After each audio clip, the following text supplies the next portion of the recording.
In Virginia Highland, Atlanta, a 68-year-old widow was about to uncover the ultimate betrayal. What started as organizing paperwork took a shocking turn when she discovered her son had declared her dead to steal her house. Evelyn Matthews wasn't your typical grieving widow.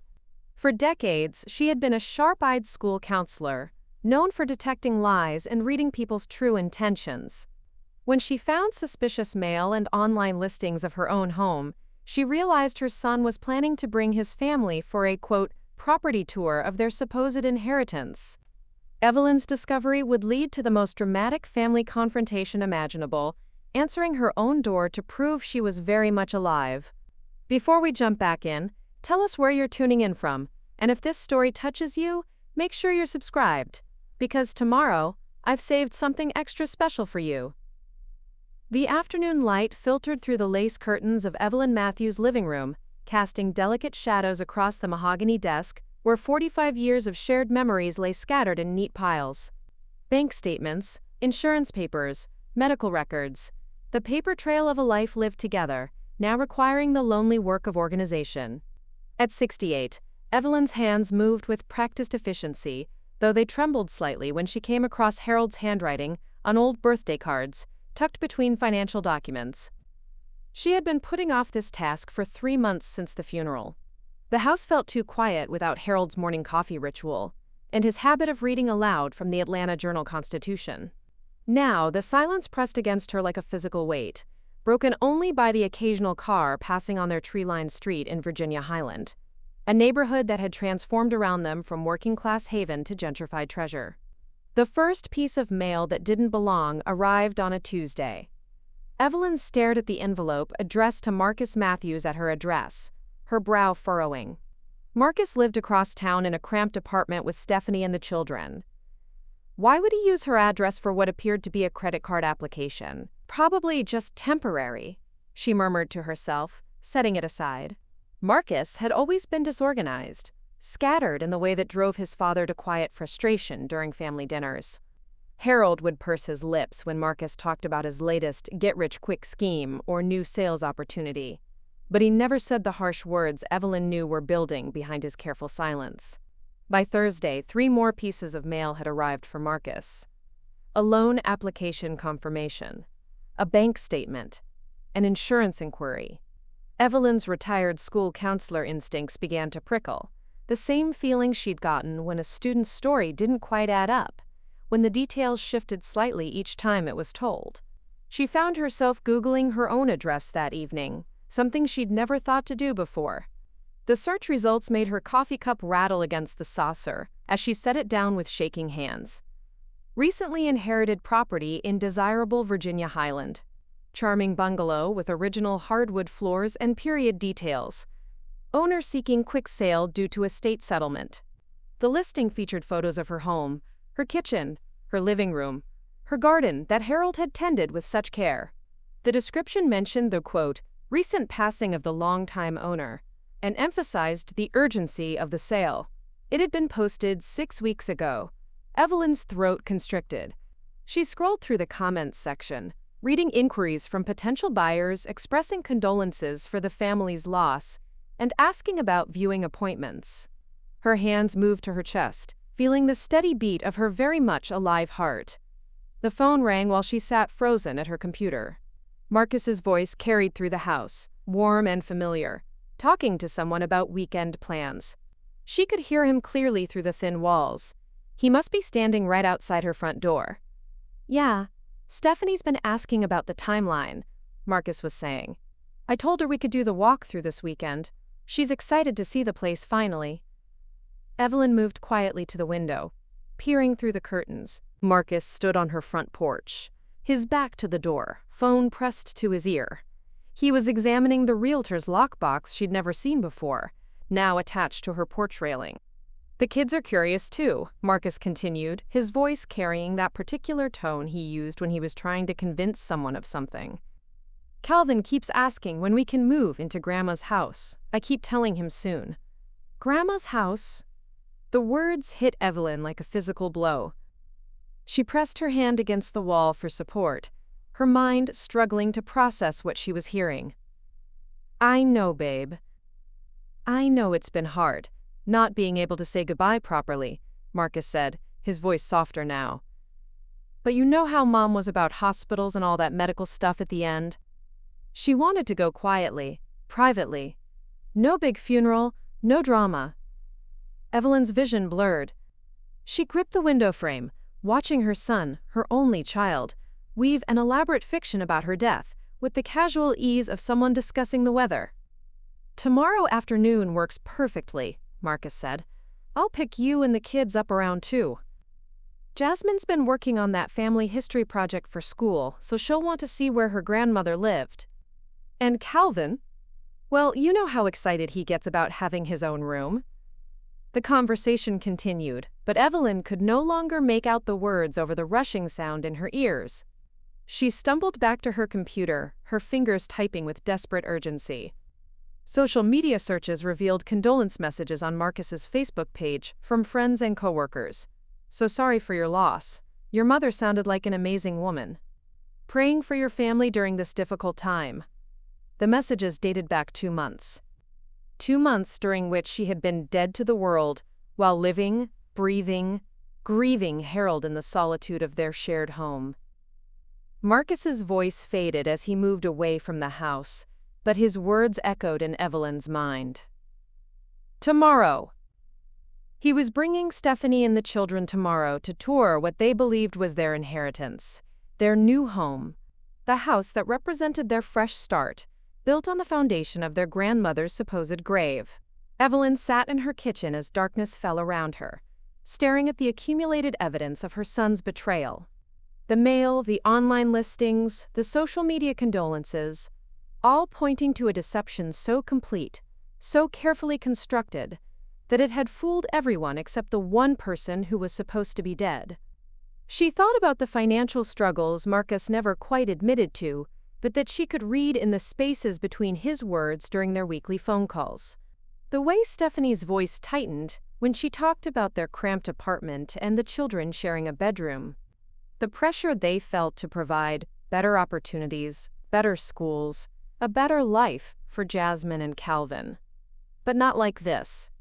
Not by erasing her existence, by making her a ghost in her own life, while using her death as a key to unlock doors that were never meant to open.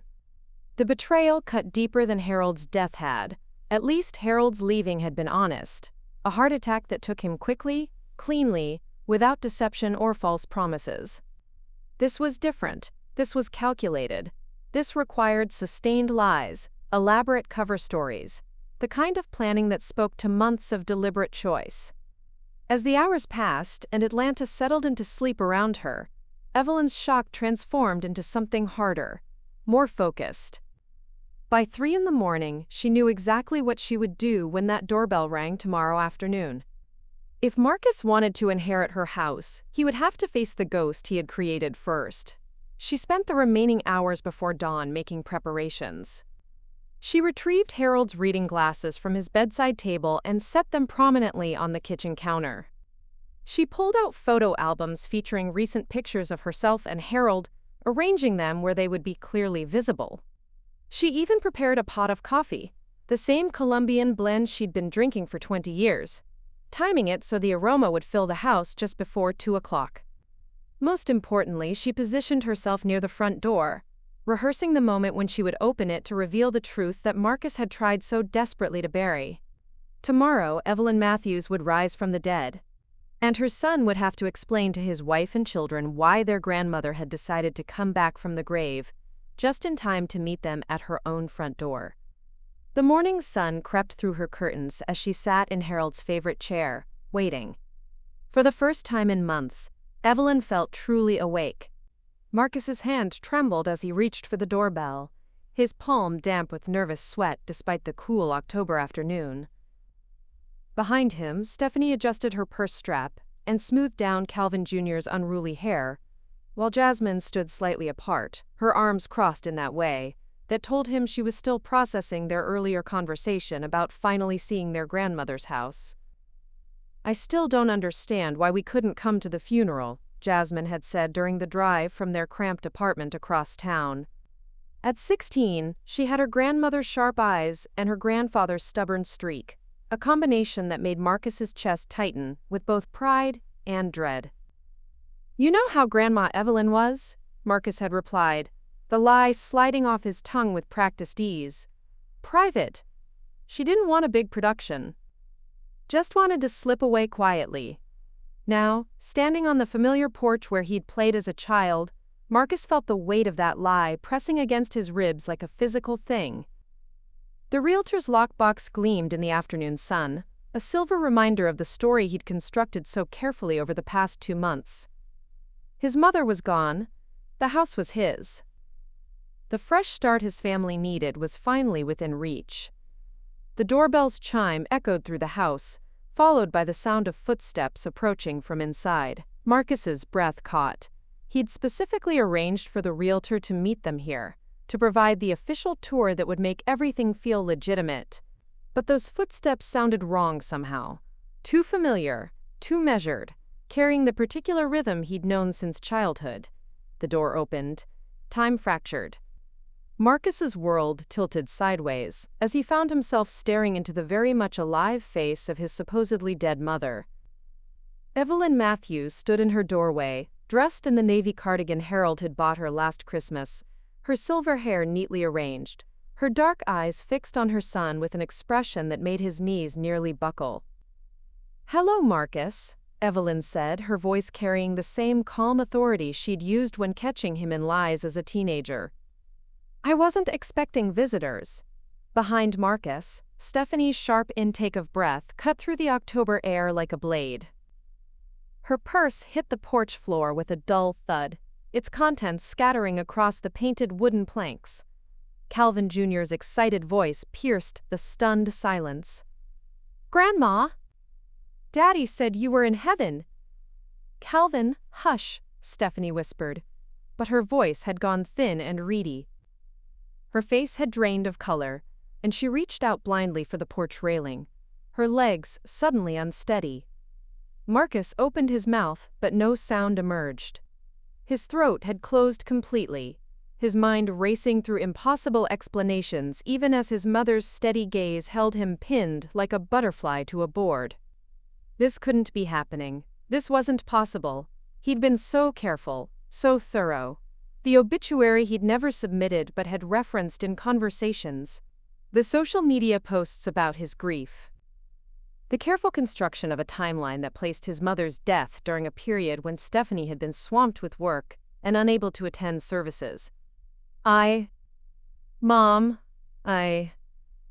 Marcus finally managed, his voice cracking like an adolescent's. "What are you doing here?" Evelyn's eyebrows rose in an expression he remembered from childhood, the look that said she was giving him one chance to tell the truth before the consequences became severe.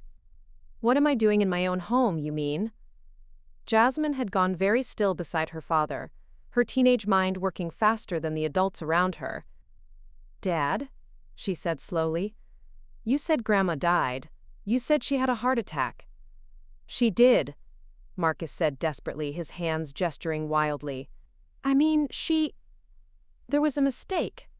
The hospital, they must have." "Marcus." Evelyn's voice cut through his stammering with surgical precision.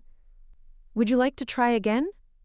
Stephanie was staring at her supposedly deceased mother-in-law with the expression of someone watching their entire reality crumble. Her breathing had become shallow, rapid, and Marcus could see the exact moment when the full implications of what she was seeing began to dawn on her. "You're alive," Stephanie whispered. "You're actually alive." "Very much so," Evelyn confirmed, stepping back to gesture them inside. "Though apparently, my death has been greatly exaggerated." Calvin Jr., unburdened by the complex adult emotions swirling around him, launched himself toward his grandmother with the pure joy of a 12-year-old who'd just discovered his favorite person hadn't actually disappeared forever. "Grandma, I missed you so much. Daddy said we couldn't visit your grave because it was too sad, but I wanted to bring you drawings." Evelyn caught him in a fierce hug, her eyes closing briefly as she pressed her face against his hair. When she opened them again, they were bright with unshed tears. but also with something harder, more determined. "I've missed you too, sweetheart," she murmured. "More than you know." Marcus watched his son in his mother's arms and felt something fundamental shift inside his chest. The elaborate architecture of lies he'd constructed over the past months began to crumble, each supportive beam of deception failing under the weight of this simple, devastating truth. His mother was alive, and his family was about to learn exactly what kind of man he'd become. Stephanie had found her voice again, though it came out as barely more than a whisper. "Marcus, what the hell is going on?" "I can explain," Marcus said, though even as the words left his mouth, he knew how hollow they sounded. How could he explain the desperation that had driven him to this point? The mounting credit card debt, the failed sales quotas, the pressure to provide the kind of life Stephanie had grown up dreaming of? How could he make them understand that killing his mother on paper had seemed like the only solution to problems that had grown too large to handle any other way? "I think we should all sit down," Evelyn said, her counselor's training evident in the way she took control of the situation. "There's clearly a lot we need to discuss." She led them into the living room, where Marcus had spent countless childhood afternoons, where he'd done homework at the coffee table while his mother graded papers and his father read the newspaper. The room looked exactly as it always had, down to the afghan his grandmother had crocheted, draped over the back of the sofa. The only difference was the photo albums spread across the coffee table, recent pictures of his parents, date-stamped and obviously taken after his mother's supposed death. Jasmine noticed them immediately. "These are from last month," she said, picking up a photo of her grandparents at their favorite restaurant. "Grandpa's birthday dinner." "But Dad, you said—" "I know what I said." Marcus's voice came out harsher than he intended, and he saw his daughter flinch. He'd never raised his voice to her before, had prided himself on being the kind of father who talked through problems, rather than shouting them away. But nothing in his experience had prepared him for this moment, for the complete disintegration of the carefully constructed life he'd built on the foundation of his mother's fictional death. Stephanie sank onto the sofa, her hands shaking as she stared at the photographic evidence of her husband's deception. "How long?" she asked. "How long have you been lying to me?" "Steph, it's not what you think." "How long, Marcus?" The question hung in the air between them, heavy with the weight of broken trust and shattered assumptions. Marcus looked around the room at his family. His mother standing near the window with her arms crossed. His wife sitting on the edge of the sofa as if ready to flee. His daughter holding photographic proof of his lies. His son still too young to fully understand, but old enough to sense the tension crackling through the air like electricity before a storm. 2 months, he said finally. Maybe 3. Stephanie's face crumpled. 3 months. Jesus, Marcus. 3 months of me mourning a woman who was alive. 3 months of me comforting the kids about losing their grandmother. 3 months of me believing we were finally going to have the house we've been dreaming of. "We can still have the house," Marcus said desperately. "Mom, you understand, right? You know how hard things have been for us. You know Stephanie grew up in rentals, never had stability, and the kids, they need better schools, better opportunities. This neighborhood, this house, it could change everything for them." Evelyn studied her son with the same careful attention she'd once given to troubled students in her office. "So you decided to kill me." "Not kill you," Marcus protested. "Just on paper. Just temporarily, until I could figure out how to make it work legally." "Temporarily." Evelyn's voice was flat. "You were going to temporarily keep me dead." The absurdity of his plan struck him fully for the first time. How had he imagined this would end? That his mother would simply disappear, relocate somewhere far away, live out her remaining years in exile while he and his family enjoyed the fruits of her supposed death. That she would never want to see her grandchildren again, never want to maintain any connection to the life she'd built in Atlanta? "I was going to take care of you," he said weakly. "Find you a nice place somewhere. Maybe Florida? You always said you wanted to try living near the beach. Without asking me. You've been so sad since Dad died. I thought maybe a change of scenery." "Don't." Evelyn's voice cut through his explanation like a scalpel. Don't you dare use your father's death to justify this.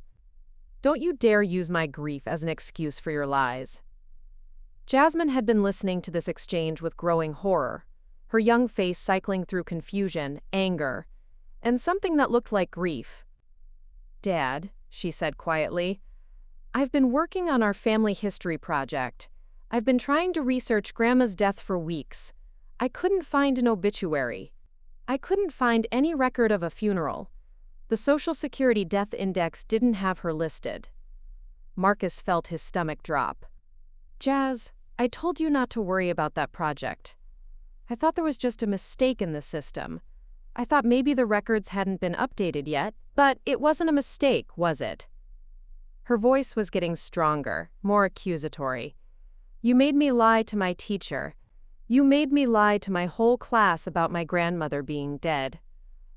I never asked you to lie about anything. You told me she was dead. What else was I supposed to tell people?" Calvin Jr. had been following this conversation with the focused attention of a child trying to understand adult complexities that seemed to shift and change every time he thought he had them figured out. "So Grandma's not dead?" he asked, his voice small and confused. "No, sweetheart," Evelyn said gently. "Grandma's not dead. But Daddy said you were. Why did Daddy say you were dead if you're not dead?" The question hung in the air, pure in its innocence and devastating in its simplicity. Marcus looked at his son, his bright, trusting son, who had spent the past months believing his grandmother was gone forever, and felt something break inside his chest. "I made a mistake," Marcus said finally. "A very big mistake." "But grown-ups don't make mistakes about people being dead," Calvin said, his 12-year-old logic cutting straight to the heart of the matter. "That's not the kind of thing you get wrong." Stephanie let out a sound that was half laugh, half sob. "No, baby," she said. "It's really not." The silence that followed Calvin Jr.'s innocent observation stretched through the living room like a taut wire, ready to snap at the slightest touch. Evelyn watched her family, her fractured, deceived family, and felt the weight of her years as a school counselor settling over her shoulders. She'd sat in rooms like this before, with parents and children caught in webs of lies and misunderstanding, but never had the stakes felt so personal, so devastating. "We need to talk," she said finally, her voice carrying the authority that had once commanded respect from troubled teenagers and worried parents alike. "All of us. Honestly this time." Stephanie let out a shaky laugh that held no humor. "Honestly, right. Because that's been working so well for us lately." She turned to Marcus, her eyes bright with unshed tears and something harder. The kind of anger that comes from discovering the person you trust most has been systematically betraying that trust. 3 months, Marcus. 3 months of me planning our future around your dead mother's house. She's not. Marcus started, then stopped, his hands gesturing helplessly. "I mean, obviously she's not dead, but..." "But what?" Stephanie's voice rose. "But you thought it would be easier to kill her off than to have an honest conversation about our financial problems? But you thought lying to our children about their grandmother's death was preferable to admitting you couldn't provide the life you promised?" Jasmine had been standing near the window, her teenage frame rigid with the kind of controlled fury that reminded Evelyn painfully of herself at that age. "I defended you," she said, her voice low and intense. "When kids at school asked why we didn't have a funeral service, when my history teacher wanted more details about Grandma's life for my family project, I defended you. I told them you were too grief-stricken to talk about it." Marcus's face crumpled. "Jazz, I never wanted you to have to." "Don't." The word came out sharp as broken glass. "Don't you dare say you never wanted me to lie for you when that's exactly what you made me do. Do you have any idea how that feels? Finding out that every time I talked about missing my dead grandmother, I was participating in some sick fantasy you created?" Calvin Jr. had curled up in the corner of the sofa, his knees drawn to his chest, watching the adults in his life tear each other apart, with the wide-eyed confusion of a child who'd thought he understood the rules of the world only to discover they'd been changing without his knowledge. Are you and Mommy getting divorced? He asked suddenly, his voice small and frightened. The question hit the room like a grenade. Stephanie's angry tears finally spilled over, and she reached for her son, pulling him against her side. I don't know, baby, she whispered. Mommy doesn't know anything right now.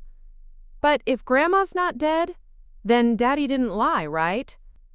Calvin's voice carried the desperate hope of a child trying to make the pieces fit.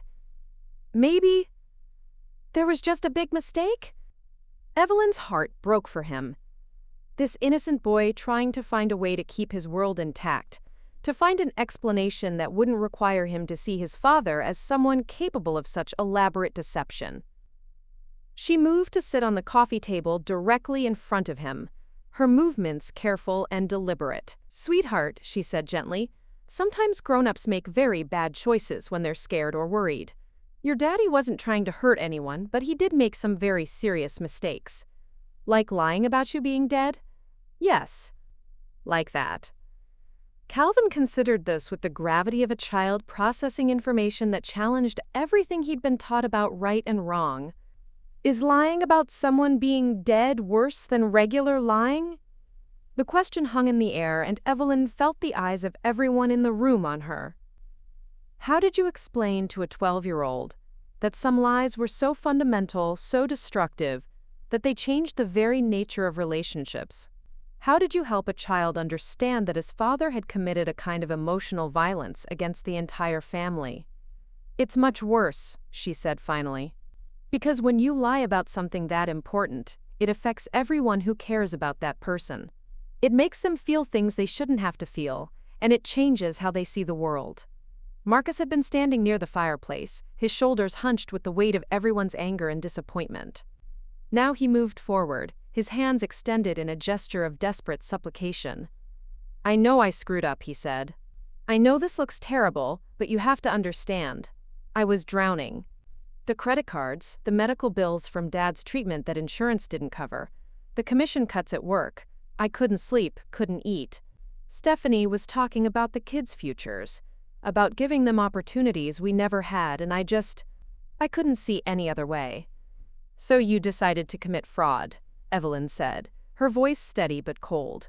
You decided to forge documents, lie to creditors, deceive your wife and children, all rather than ask for help. Ask for help from who? Marcus's voice cracked with frustration. You're living on Social Security and Dad's pension. I couldn't ask you to risk your house by co-signing loans or taking out a reverse mortgage. And Stephanie's parents, they're barely scraping by themselves. You could have asked me to sell the house, Evelyn said quietly. You could have had an honest conversation about downsizing, about finding a way to help you get back on your feet without destroying our family in the process. Would you have done it? Marcus asked, and for the first time since she'd opened the door, Evelyn heard something raw and genuine in his voice. Would you have left the house you and Dad built your life in, just to bail out your failure of a son? The question silenced the room. Evelyn looked around at the evidence of 45 years of marriage.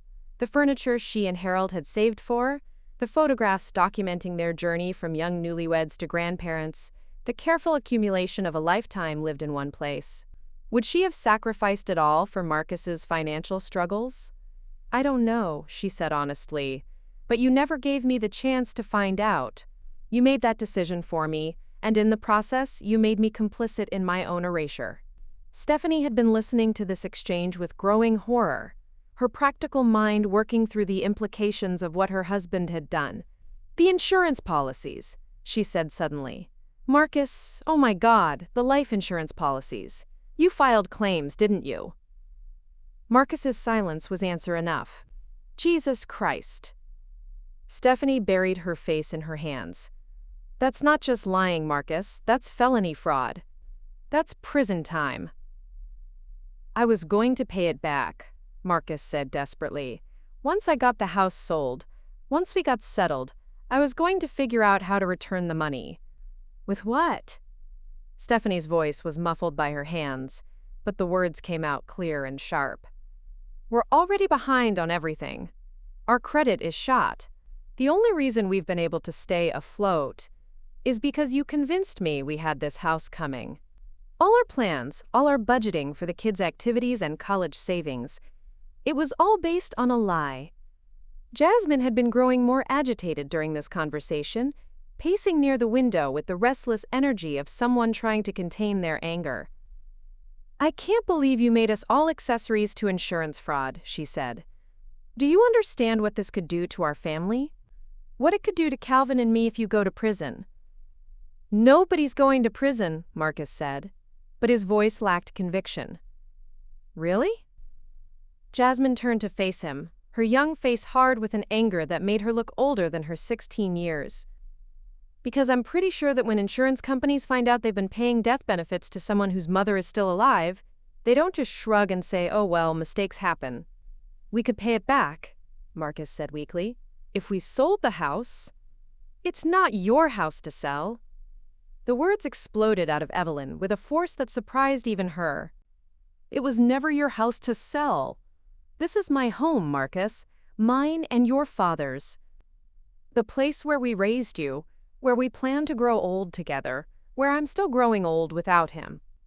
You don't get to erase 45 years of our life here just because you couldn't figure out how to balance a checkbook." The rebuke hit Marcus like a physical blow. He sank into Harold's favorite chair, the chair where Evelyn had waited that morning planning this confrontation, and put his head in his hands. "I know," he said, his voice muffled. "I know I messed up. I know I hurt everyone. But I don't know how to fix it." "You can't," Stephanie said quietly. "That's the thing about lies this big, Marcus. You can't just apologize them away. You can't undo the damage."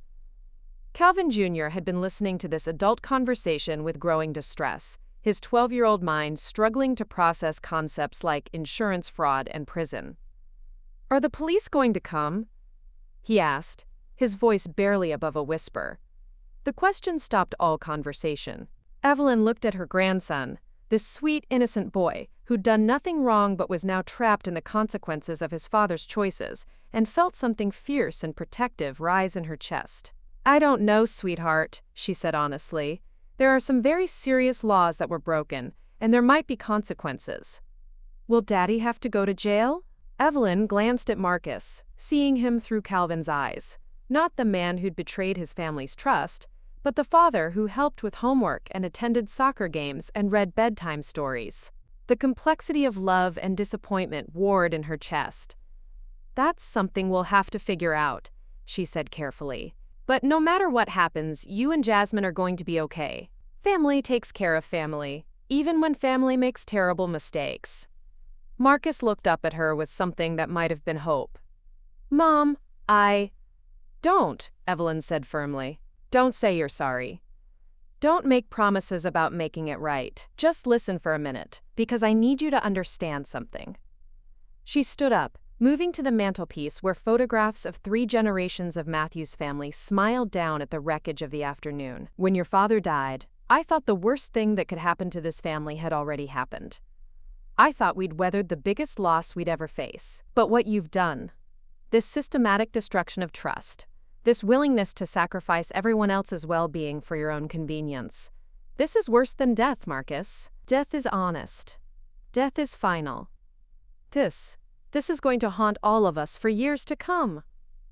The room fell silent again, the weight of her words settling over them like dust after an explosion. Outside, the afternoon was growing late, the October sun slanting through the lace curtains and casting long shadows across the living room, where a family was learning what it meant to have their foundation destroyed by someone they'd trusted completely. "So what happens now?" Stephanie asked finally, her voice hollow with exhaustion. Evelyn looked around at her family, her son who'd betrayed them all, her daughter-in-law whose dreams had been built on lies, her grandchildren who were learning too young that the adults in their lives were capable of devastating failures. The school counselor in her wanted to fix this, to find a way to heal the wounds and rebuild the trust. But the mother and grandmother in her knew that some damages ran too deep for easy repair. Preparing and narrating this story took us a lot of time, so if you are enjoying it, subscribe to our channel. It means a lot to us. Now back to the story. "Now," she said quietly, "we figure out how to live with the truth." The silence that followed Calvin Jr.'s observation stretched through the living room like a taut wire. Evelyn watched her family, her broken, confused family, as they processed the enormity of what had been revealed. Outside, the afternoon sun continued its lazy journey across the Virginia highland sky, indifferent to the domestic earthquake unfolding within the walls of her home. Stephanie was the first to break. She doubled over on the sofa, her hands pressed against her stomach as if she'd been physically struck. "I think I'm going to be sick," she whispered. "Mom?" Jasmine moved toward her stepmother with the cautious grace of someone approaching a wounded animal. At 16, she'd inherited her grandmother's ability to read people, and what she saw in Stephanie's face made her own features tighten with alarm. "I need air," Stephanie gasped, stumbling toward the front door. I can't breathe in here." Marcus reached for his wife, but she jerked away from his touch as if it burned. "Don't," she said, her voice cracking. "Don't touch me right now." Evelyn watched this exchange with the clinical attention of someone trained to assess family dynamics in crisis. 40 years of school counseling had taught her to recognize the signs. The way Stephanie's shoulders had drawn up defensively, the hollow look in Marcus's eyes, the confused hurt radiating from both children. This family was fracturing in real time, and she was both witness and catalyst. "Stephanie," Evelyn said gently, "why don't you sit back down? We need to talk through this." "Talk through this?" Stephanie whirled around, her composure finally cracking completely. "Talk through what, exactly? The fact that my husband has been lying to me for months? The fact that I've been mourning a woman who was alive this whole time? The fact that our entire future was built on fraud?" "Our future doesn't have to change," Marcus said desperately. "Mom, tell her you understand why I did this." Evelyn studied her son, really looked at him, for the first time since opening the door. He'd lost weight since Harold's funeral, she realized. His usually immaculate sales presentation wardrobe hung loose around his shoulders, and there were dark circles under his eyes that spoke of sleepless nights and mounting pressure. When had he started looking so desperate? "Help me understand, Marcus," Evelyn said carefully. "Help me understand how telling your wife I was dead was supposed to solve anything." Marcus ran his hands through his hair, the gesture so reminiscent of Harold during their son's troubled teenage years that Evelyn felt a pang of grief for her late husband. Harold would have known how to handle this. Harold would have seen it coming. "The house," Marcus said finally. "It's worth almost $800,000 now." $800,000, Mom? Do you know what that means for us? For the kids?" "I know what my house is worth," Evelyn replied evenly. "But you're not using it. Not really. It's too big for one person, and you've been struggling since Dad died. The taxes, the maintenance, the utilities. I know you've been worried about money." Evelyn's eyebrows rose. "Have I?" "You cut back on groceries. You stopped going to your book club because you didn't want to spend money on gas. You've been wearing the same 3 outfits for months because you don't want to buy new clothes." The accuracy of his observations stung. Evelyn had indeed been careful with money since Harold's death, trying to stretch his modest pension and her Social Security to hash the resurrection deception. Part 4. Marcus's hand trembled as he reached for the doorbell, his palm damp with nervous sweat, despite the cool October afternoon. Behind him, Stephanie adjusted her purse strap and smoothed down Calvin Jr.'s unruly hair, while Jasmine stood slightly apart, her arms crossed in that way that told him she was still processing their earlier conversation about finally seeing their grandmother's house. "I still don't understand why we couldn't come to the funeral," Jasmine had said during the drive from their cramped apartment across town. At 16, she had her grandmother's sharp eyes and her grandfather's stubborn streak, a combination that made Marcus's chest tighten with both pride and dread. "You know how Grandma Evelyn was," Marcus had replied, the lie sliding off his tongue with practiced ease. "Private. She didn't want a big production. Just wanted to slip away quietly." Now, standing on the familiar porch where he'd played as a child, Marcus felt the weight of that lie pressing against his ribs like a physical thing. The realtor's lockbox gleamed in the afternoon sun, a silver reminder of the story he'd constructed so carefully over the past 2 months. His mother was gone. The house was his. The fresh start his family needed was finally within reach.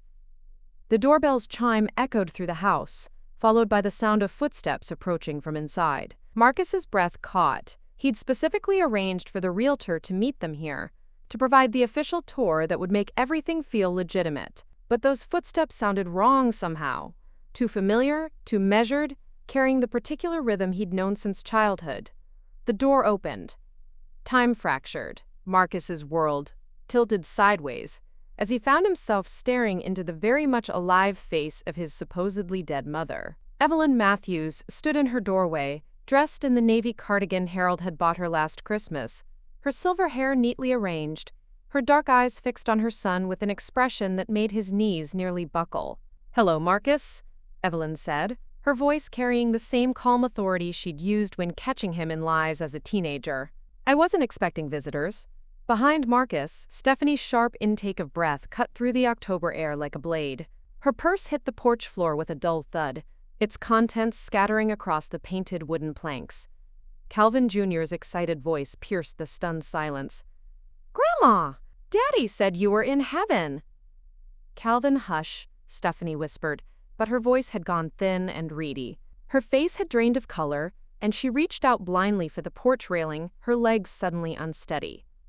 Marcus opened his mouth, but no sound emerged.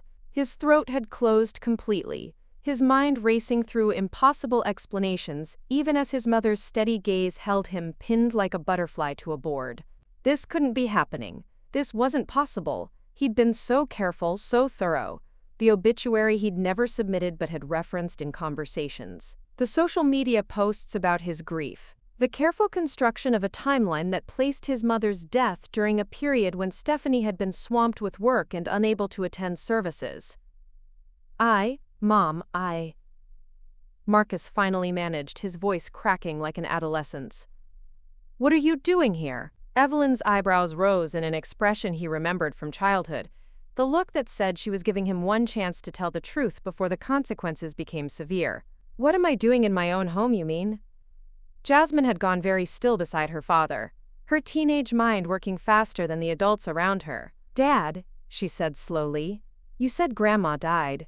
You said she had a heart attack." "She did," Marcus said desperately, his hands gesturing wildly. "I mean, there was a mistake. The hospital. They must have." "Marcus." Evelyn's voice cut through his stammering with surgical precision. "Would you like to try again?"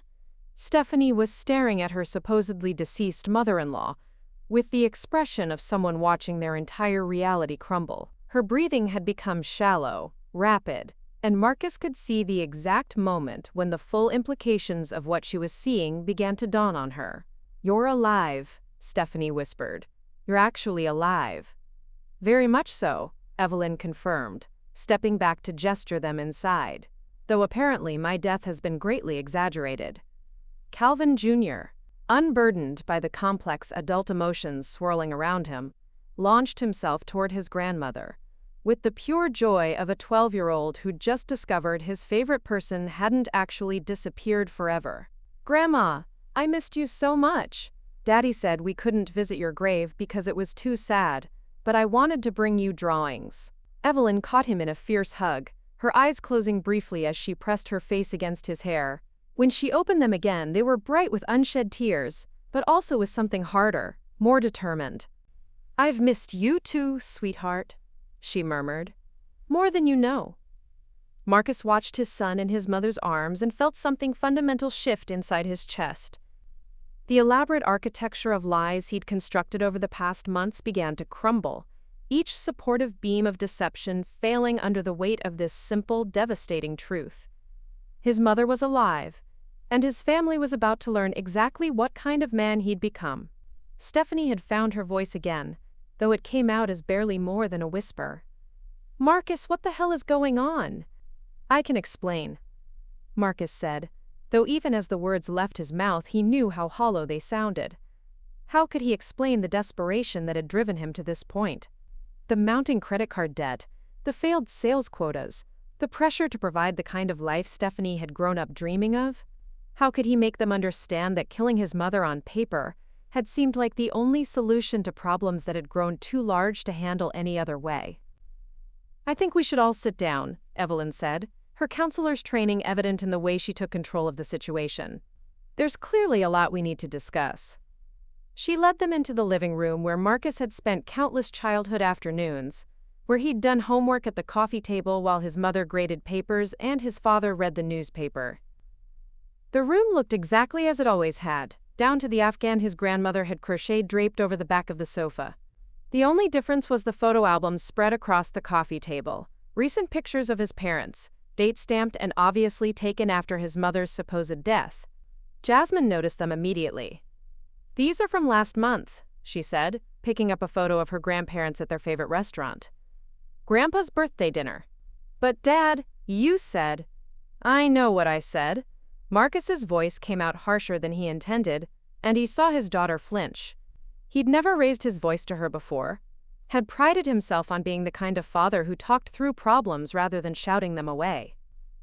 But nothing in his experience had prepared him for this moment, for the complete disintegration of the carefully constructed life he'd built on the foundation of his mother's fictional death. Stephanie sank onto the sofa, her hands shaking as she stared at the photographic evidence of her husband's deception. "How long?" she asked. "How long have you been lying to me?" "Steph, it's not what you think." "How long, Marcus?" The question hung in the air between them, heavy with the weight of broken trust and shattered assumptions. Marcus looked around the room at his family. His mother standing near the window with her arms crossed, his wife sitting on the edge of the sofa as if ready to flee, his daughter holding photographic proof of his lies, his son still too young to fully understand, but old enough to sense the tension crackling through the air like electricity before a storm. 2 months, he said finally. Maybe 3. Stephanie's face crumpled. 3 months. Jesus, Marcus. 3 months of me mourning a woman who was alive.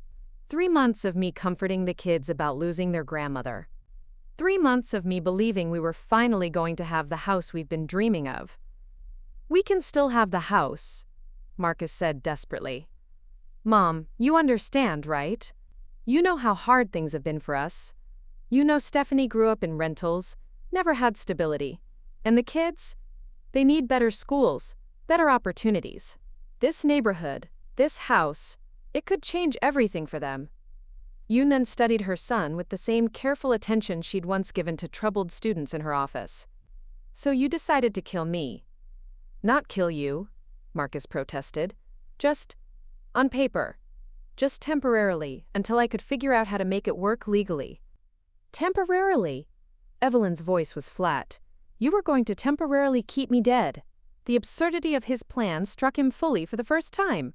How had he imagined this would end? That his mother would simply disappear, relocate somewhere far away, live out her remaining years in exile, while he and his family enjoyed the fruits of her supposed death? That she would never want to see her grandchildren again, never want to maintain any connection to the life she'd built in Atlanta? "I was going to take care of you," he said weakly. "Find you a nice place somewhere, maybe Florida. You always said you wanted to try living near the beach. Without asking me. You've been so sad since Dad died. I thought maybe a change of scenery. Don't." Evelyn's voice cut through his explanation like a scalpel. "Don't you dare use your father's death to justify this. Don't you dare use my grief as an excuse for your lies." Jasmine had been listening to this exchange with growing horror, her young face cycling through confusion, anger, and something that looked like grief. "Dad," she said quietly, "I've been working on our family history project. I've been trying to research Grandma's death for weeks. I couldn't find an obituary. I couldn't find any record of a funeral. The Social Security Death Index didn't have her listed." Marcus felt his stomach drop. "Jazz, I told you not to worry about that project. I thought there was just a mistake in the system. I thought maybe the records hadn't been updated yet. But it wasn't a mistake, was it?" Her voice was getting stronger, more accusatory. "You made me lie to my teacher. You made me lie to my whole class about my grandmother being dead. I never asked you to lie about anything. You told me she was dead. What else was I supposed to tell people?" Calvin Jr. had been following this conversation with the focused attention of a child trying to understand adult complexities that seemed to shift and change every time he thought he had them figured out. "So Grandma's not dead?" he asked, his voice small and confused. "No, sweetheart," Evelyn said gently. "Grandma's not dead. But Daddy said you were. Why did Daddy say you were dead if you're not dead?" The question hung in the air, pure in its innocence and devastating in its simplicity. Marcus looked at his son, his bright, trusting son who had spent the past months believing his grandmother was gone forever, and felt something break inside his chest. "I made a mistake," Marcus said finally. "A very big mistake. But grown-ups don't make mistakes about people being dead," Calvin said, his 12-year-old logic cutting straight to the heart of the matter. "That's not the kind of thing you get wrong." Stephanie let out a sound that was half laugh, half sob. "No, baby," she said. "It's really not." The familiar sound of James Mitchell's Mercedes pulling into the driveway brought a temporary hush to the chaos that had consumed the Matthews house since Dorothy's arrival. Through the front window, Evelyn watched her late husband's closest friend and longtime attorney gather his briefcase with the same methodical precision that had made him one of Atlanta's most respected estate lawyers for 4 decades. James had been Calvin's roommate at Georgia State back when they were both working their way through college, Calvin in accounting, James in pre-law. They'd stood as best men at each other's weddings, been godfathers to each other's children, and shared countless Sunday dinners around this very table. If anyone could help navigate the legal minefield Marcus had created, it would be James. But as Evelyn opened the door to greet him, she saw something in his weathered face that made her stomach clench. This wasn't just a family friend coming to offer comfort. This was an attorney who'd already done his homework, and the news wasn't good. "Evelyn," James said softly, pulling her into a gentle embrace. At 64, he still carried himself with the same quiet authority that had made him successful in court, but his dark eyes held a sadness that spoke to both personal betrayal and professional concern. "Dorothy filled me in on the basics, but I need to hear everything from the beginning." The family had reassembled in the living room, though the dynamic had shifted dramatically since Dorothy's arrival. Marcus sat slumped in Calvin's old recliner, his earlier attempts at explanation having devolved into sullen silence. Stephanie occupied the far end of the couch, her body language clearly stating she wanted to be anywhere else. Jasmine sat cross-legged on the floor near her grandmother, while Calvin Jr. had retreated to the window seat with his sketch pad, drawing furiously as his way of processing the incomprehensible adult drama surrounding him. Dorothy had positioned herself in the dining room doorway like a sentinel, her arms crossed and her expression making it clear that she considered herself Evelyn's primary advocate in whatever was about to unfold. James settled into the chair opposite Marcus, his briefcase beside him but unopened for now. "Before we discuss solutions, I need to understand the full scope of what's happened here. Marcus, I've known you since you were Calvin Jr.'s age. I helped your parents buy this house, and I've watched you grow up. So when Dorothy tells me you've been impersonating a dead woman to claim property that isn't yours, I'm hoping there's some explanation I'm missing." Marcus's hand moved to his throat, a nervous gesture Evelyn remembered from his childhood whenever he'd been caught in wrongdoing. It wasn't supposed to go this far. I was just trying to explore options." "Options for what?" James's voice carried the same tone he'd used during countless depositions, patient but relentless. "For helping Mom with her financial situation," Marcus said, his voice gaining strength as he seemed to convince himself of his own narrative. "She's struggling on Dad's pension and Social Security. The house is too big for her, too expensive to maintain. I was trying to find ways to help her maximize her assets." James nodded slowly, then reached into his briefcase and pulled out a manila folder. "I see. And these efforts to help your mother, did they include taking out a home equity line of credit in your name using this property as collateral?" The color drained from Marcus's face. "How did you—" "I made some calls after Dorothy contacted me," James continued calmly. "It's amazing what you can discover in a few hours when you know what to look for. The credit application was filed 3 weeks ago. The loan was approved for $200,000, secured against this property, with you listed as the sole owner following your mother's quote, recent death." Stephanie's sharp intake of breath was audible across the room. $200,000? Marcus, what the hell? "I didn't take the money," Marcus interrupted quickly. I was just seeing what was available. Research." "Research," James repeated, his tone suggesting he'd heard more convincing lies from first-year law students. And the listing with Southern Premier Real Estate? The one describing this as an inherited property with a motivated seller? Was that research too? Evelyn felt a strange detachment watching her son crumble under James's methodical questioning.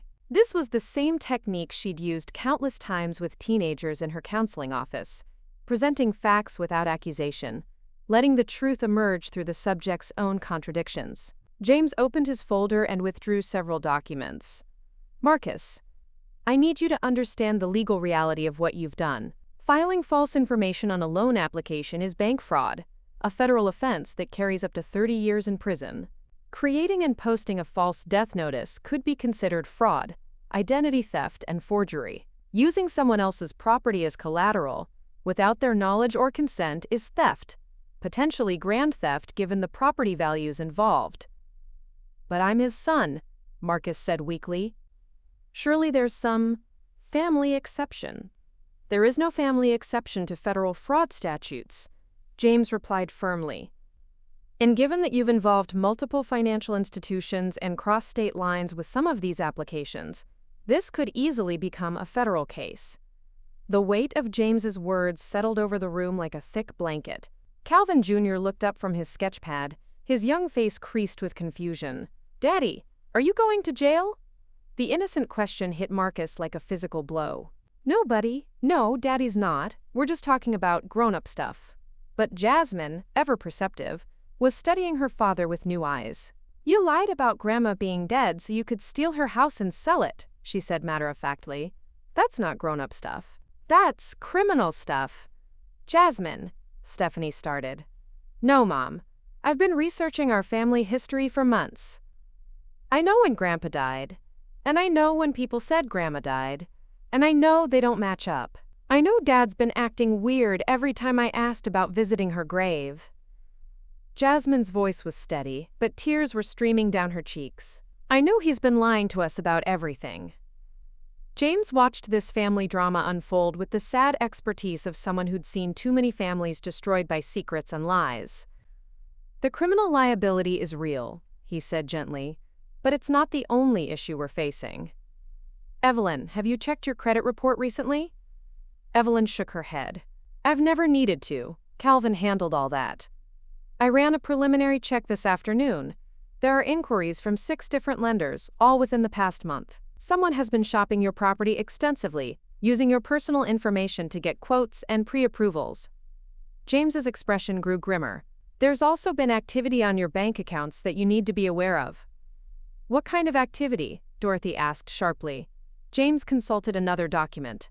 3 weeks ago, $5,000 was transferred from your savings account to an account at a different bank.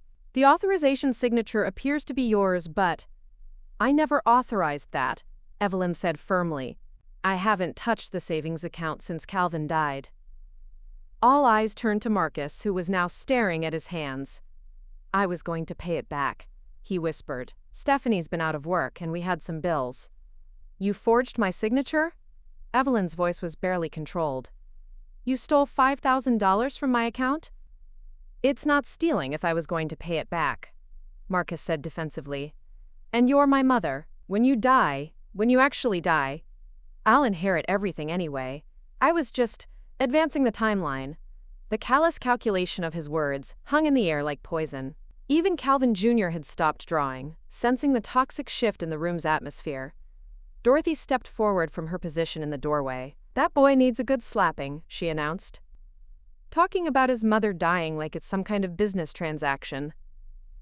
Dorothy's right about one thing, James said gravely. This has moved far beyond family disagreement into criminal territory. Evelyn, you have several options, but all of them have serious consequences. He pulled out a legal pad and began writing as he spoke. Option 1. We file criminal charges immediately. Bank fraud, identity theft, forgery, theft. Marcus would likely be arrested within days, and given the amounts involved, he'd be looking at significant prison time. Stephanie let out a strangled sob. Prison time? For money he was going to pay back? Mrs. Matthews, James said gently, intention to repay doesn't negate the crime. If I rob a bank but plan to return the money next week, I've still robbed a bank. He continued writing. Option 2. We handle this privately but formally. Marcus signs documents admitting to the fraud, agrees to make full restitution, and transfers any claim he might have to this property back to Evelyn. We notify the credit agencies, cancel any fraudulent applications, and try to contain the damage. But even then, the banks might choose to prosecute independently. What's option 3? Evelyn asked quietly. James set down his pen and looked directly at her. Option 3 is the most difficult one, Evelyn. We do nothing legally, but you accept that your relationship with your son is irreparably damaged. You change all your account numbers, put additional security on your property deed, and essentially treat Marcus as you would any other criminal who had targeted you. The silence that followed was deafening. Outside, a lawnmower started up somewhere in the neighborhood, the normal sound of suburban Saturday life continuing while this family dealt with the explosion of their normal world. It was Calvin Jr. who finally spoke. Grandma, what does irreparably damaged mean? Evelyn looked at her youngest grandchild, this innocent boy who was learning harsh lessons about trust and family loyalty in the most painful way possible. It means some things, once broken, can't be fixed, sweetheart. Marcus stood up abruptly. You're making this sound worse than it is. I'm your son. You can't just disown me over a misunderstanding. A misunderstanding? Dorothy's voice could have cut glass. Boy, you told the whole world your mama was dead and tried to steal her house. That's not a misunderstanding. That's evil. I was trying to help, Marcus insisted, his voice rising. This house is too much for her. She can't afford it. She's been struggling since Dad died, and she's too proud to ask for help. So you decided to help by stealing from me. Evelyn's voice was steady, but everyone could hear the pain beneath it. By telling people I was dead? By planning to trick me into signing away my home? I was going to split the money with you, Marcus said desperately. We could have found you a nice little condo somewhere, used the rest to set up college funds for the kids. A nice little condo, Evelyn repeated slowly. Somewhere. Not here, in the neighborhood where I've lived for 45 years. Not in the house your father and I bought together, where we raised you, where every room holds our memories. James stood up, closing his folder. I think we need to take a break. This is a lot to process, and decisions this important shouldn't be made in the heat of emotion. He looked around the room, his expression sad but resolute. But I need everyone to understand. This situation won't resolve itself. The longer we wait to address the legal issues, the more complicated they become. He turned to Marcus. Son, I've known you your whole life, and I understand you're in a difficult financial situation. But what you've done here goes beyond desperate measures. You've committed serious crimes against your own mother at the most vulnerable time in her life. Whatever financial pressures you're facing, this wasn't the answer. Marcus opened his mouth to respond, but James held up a hand. I'm not finished. If you have any hope of salvaging your relationship with your family, you need to accept full responsibility for what you've done. No more explanations, no more justifications. Just acknowledgement and a plan to make things right. He gathered his briefcase and moved toward the door. Evelyn, I'll draw up paperwork for all 3 options we discussed. Take the weekend to think about what you want to do. But remember, you're the victim here. Whatever decision you make should be based on what's best for you, not on protecting someone who was willing to exploit your grief for financial gain. As James reached the front door, he turned back one final time. And Marcus? If I were you, I'd start looking for a criminal defense attorney. Whether your mother presses charges or not, once the banks discover what you've done, they may not be as forgiving as family. The door closed behind him with a soft click, leaving the family to sit with the full weight of their shattered trust and uncertain future. Outside, the lawnmower continued its methodical progress, and life in the neighborhood went on, unaware that inside one of their most stable homes, everything had changed forever. The silence that followed James Mitchell's departure felt like the aftermath of an earthquake. Everything looked the same on the surface, but the foundation had shifted in ways that would take time to fully understand. Dorothy had tactfully suggested that Marcus and Stephanie take some time to process everything privately, offering to drive them to a nearby coffee shop. The suggestion felt more like a directive, and within minutes, Evelyn found herself alone with her 2 grandchildren in the house, that had suddenly become the center of a legal and emotional storm. Calvin Jr. had retreated to his familiar perch on the window seat, his sketch pad balanced on his knees, but his usual artistic focus seemed fractured. Instead of his typical detailed drawings of superheroes or fantastical creatures, he was making rapid, jagged marks across the page, abstract expressions of confusion that broke Evelyn's heart. At 12, he was old enough to understand that something terrible had happened, but too young to process the full implications of his father's betrayal. Jasmine sat on the floor near Evelyn's chair, her legs folded beneath her, staring at her phone but not really seeing it. At 16, she occupied that difficult space between childhood and adulthood, old enough to grasp the legal ramifications but still young enough to feel the world shifting beneath her feet in ways she couldn't control. Evelyn studied her grandchildren, these beautiful young people whose lives had been upended by their father's actions, and felt a protective fury rise in her chest. Whatever damage Marcus had done to her trust, whatever pain he'd caused her, it paled in comparison to what he'd done to his own children's sense of security and truth. "Calvin Jr.," she said gently, "come sit with me for a minute." The boy looked up from his frantic sketching, his dark eyes, so much like his grandfather's, filled with uncertainty. He climbed down from the window seat and settled beside her on the couch, bringing his sketch pad with him like a security blanket. "Can you show me what you're drawing, sweetheart?"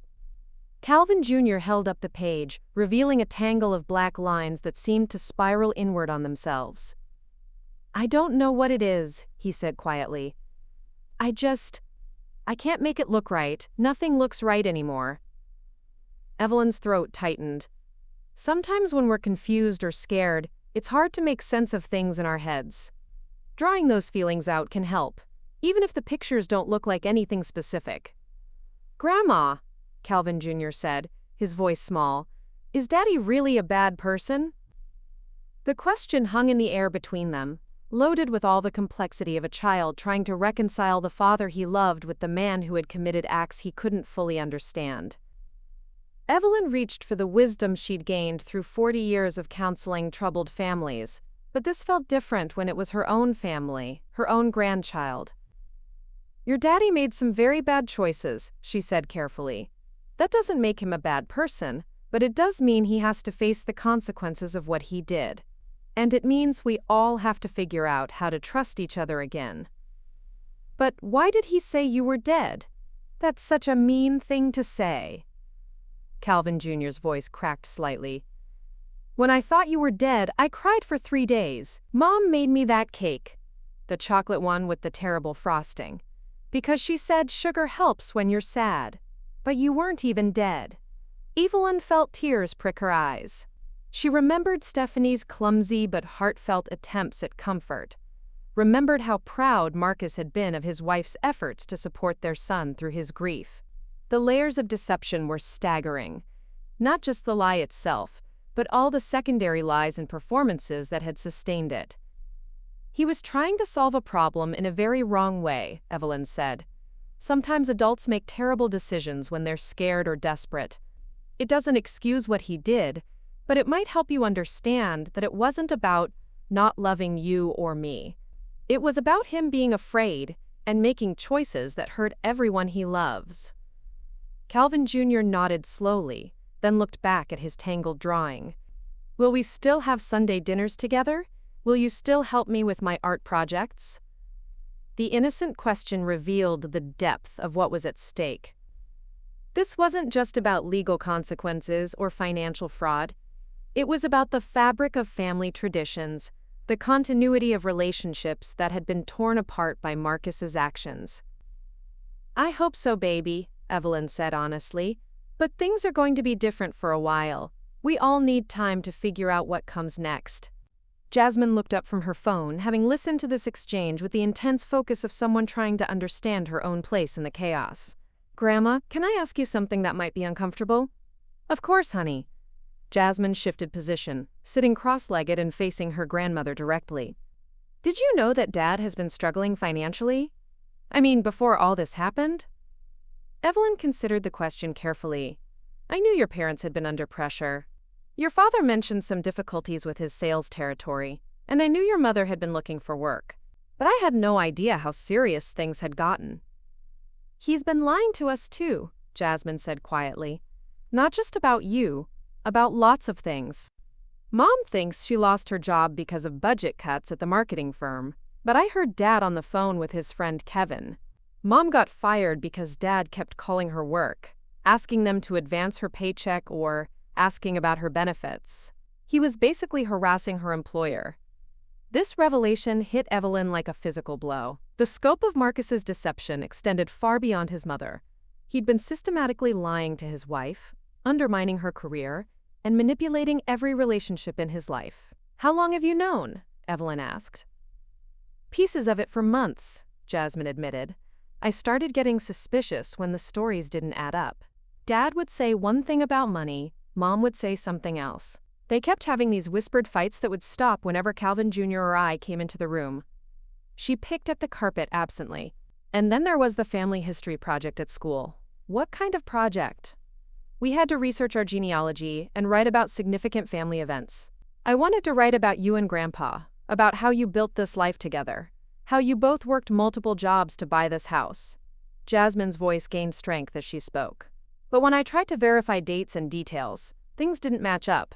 Dad's stories about your death, the timeline of Grandpa's estate, even basic facts about when you moved to Atlanta, none of it was consistent. Evelyn felt a surge of pride mixed with sadness. Her granddaughter had inherited her analytical mind, her ability to see patterns and inconsistencies. But no 16-year-old should have to become a detective in her own family. I kept asking Dad about it, and he kept changing his answers or getting angry, Jasmine continued. Finally, I decided to do my own research. I found the fake obituary, and I found some of the real estate listings. I even found articles about property fraud that matched exactly what Dad was doing. Why didn't you say anything? Evelyn asked gently. Jasmine's composure finally cracked, and tears began flowing down her cheeks. Because I kept hoping I was wrong. I kept thinking maybe there was some explanation that would make it okay. Maybe you really were sick and Dad was just trying to plan ahead. Maybe the obituary was some kind of mistake. She wiped her nose with the back of her hand. I didn't want to believe my father was capable of something like this. Calvin Jr. had been listening to this conversation with growing distress. Jasmine, you knew Grandma wasn't dead, you knew Dad was lying, and you didn't tell me? The accusation in his voice was heartbreaking. Jasmine looked at her little brother, seeing the hurt and confusion in his eyes, and Evelyn watched another fracture appear in their family bonds. I wasn't sure, Jasmine said desperately. I didn't want to scare you if I was wrong. But I was so sad, Calvin Jr. said, his voice rising. I drew all those pictures of Grandma as an angel. I asked Mom if we could visit her grave, and she kept making excuses. I thought Grandma didn't want to see us because she was in heaven. The raw pain in his voice was too much for Jasmine, who began sobbing. I'm sorry, Calvin Jr., I'm so sorry. I should have said something, but I didn't know what to do. Evelyn pulled both children close to her, feeling the weight of being the adult who needed to help them navigate this impossible situation. You are both trying to protect each other in your own ways, she said firmly. Jasmine, you were trying to spare Calvin Jr. from worry until you understood what was happening. Calvin Jr., you were dealing with grief that felt real to you even though it was based on a lie. Neither of you did anything wrong. They sat together in silence for several minutes, the weight of family bonds both strengthening and straining under the pressure of truth. Finally, Jasmine spoke again. Grandma, I need to tell you something else. About college. Evelyn waited. I've been accepted to Georgia Tech for their engineering program. Full scholarship, academic and need-based. It's everything I've worked for since freshman year. Jasmine's voice was steady now, but Evelyn could hear the underlying pain. But the need-based part of the scholarship was calculated based on Dad claiming this house as a family asset. If that changes, if we lose that financial status, I might lose part of my scholarship. The cruel irony was devastating. Marcus's attempt to steal his mother's house might end up destroying his daughter's educational future. The generational wealth he claimed to be securing was being sacrificed for a get-rich-quick scheme that was always doomed to fail. We'll figure it out, Evelyn said firmly. Whatever happens with your father's situation, we'll make sure your education isn't compromised. But how? Jasmine asked. If Dad goes to jail, if we lose our house, if Mom can't find work because of what Dad did to her reputation, how are we going to pay for anything? It was a fair question, and one that Evelyn didn't have an immediate answer for. But looking at these two young people, seeing their strength and resilience, even in the face of their father's betrayal, she felt something crystallize in her mind. Sometimes, she said slowly, when someone breaks something important, the people who love them have to figure out how to build something new. It might not look the same as what we had before, but it can still be strong and beautiful. Calvin Jr. looked down at his tangled drawing, then carefully tore it out of his sketch pad and set it aside. On the fresh page underneath, he began sketching the outline of a house. Not perfect, but recognizable and sturdy. Like this? He asked. Exactly like that, sweetheart. Exactly like that. As the afternoon light shifted through the windows, casting long shadows across the room where 3 generations had gathered for countless family dinners and celebrations, Evelyn began to understand that her decision about Marcus wouldn't just be about justice or forgiveness. It would be about what kind of foundation she wanted to leave for these children. What kind of family legacy could survive the earthquake her son had created? The conversation with Marcus and Stephanie would come later, but first, she needed to understand exactly what was at stake for the future she still had the power to shape. The parking lot of Highlands Coffee stretched before them like a battleground, the familiar Sunday afternoon bustle of families and couples creating a surreal backdrop for the conversation that would determine the future of their marriage. Marcus sat across from Stephanie at a small table near the window, watching her methodically tear napkin after napkin into precise strips, her movements sharp with barely contained fury. They'd been sitting in relative silence for 20 minutes since Dorothy had dropped them off, each lost in their own reckoning with the magnitude of what had been revealed. The cheerful chatter of other patrons felt like white noise from another world, a world where husbands didn't lie about their mothers being dead, where wives didn't discover their entire future had been built on fraud. Stephanie finally looked up from her napkin shredding, her eyes red-rimmed, but blazing with an anger Marcus had never seen before. 8 years, she said quietly. We've been married for 8 years, and I'm sitting here wondering if I've ever actually known you at all. Marcus reached across the table toward her hand, but she pulled back sharply. Steph, please, I know this looks bad. Looks bad? Her voice rose enough to draw glances from nearby tables, and she forced herself to lower it. Marcus, you told me your mother was dead. I grieved for her. I made a casserole for the funeral reception.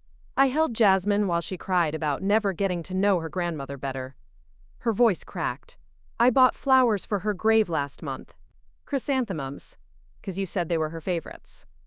The mention of the flowers hit Marcus like a physical blow. He remembered Stephanie mentioning the cemetery visit, remembered nodding absently while he'd been on his phone checking real estate prices. The casual cruelty of it, allowing his wife to mourn someone who was very much alive, struck him fully for the first time.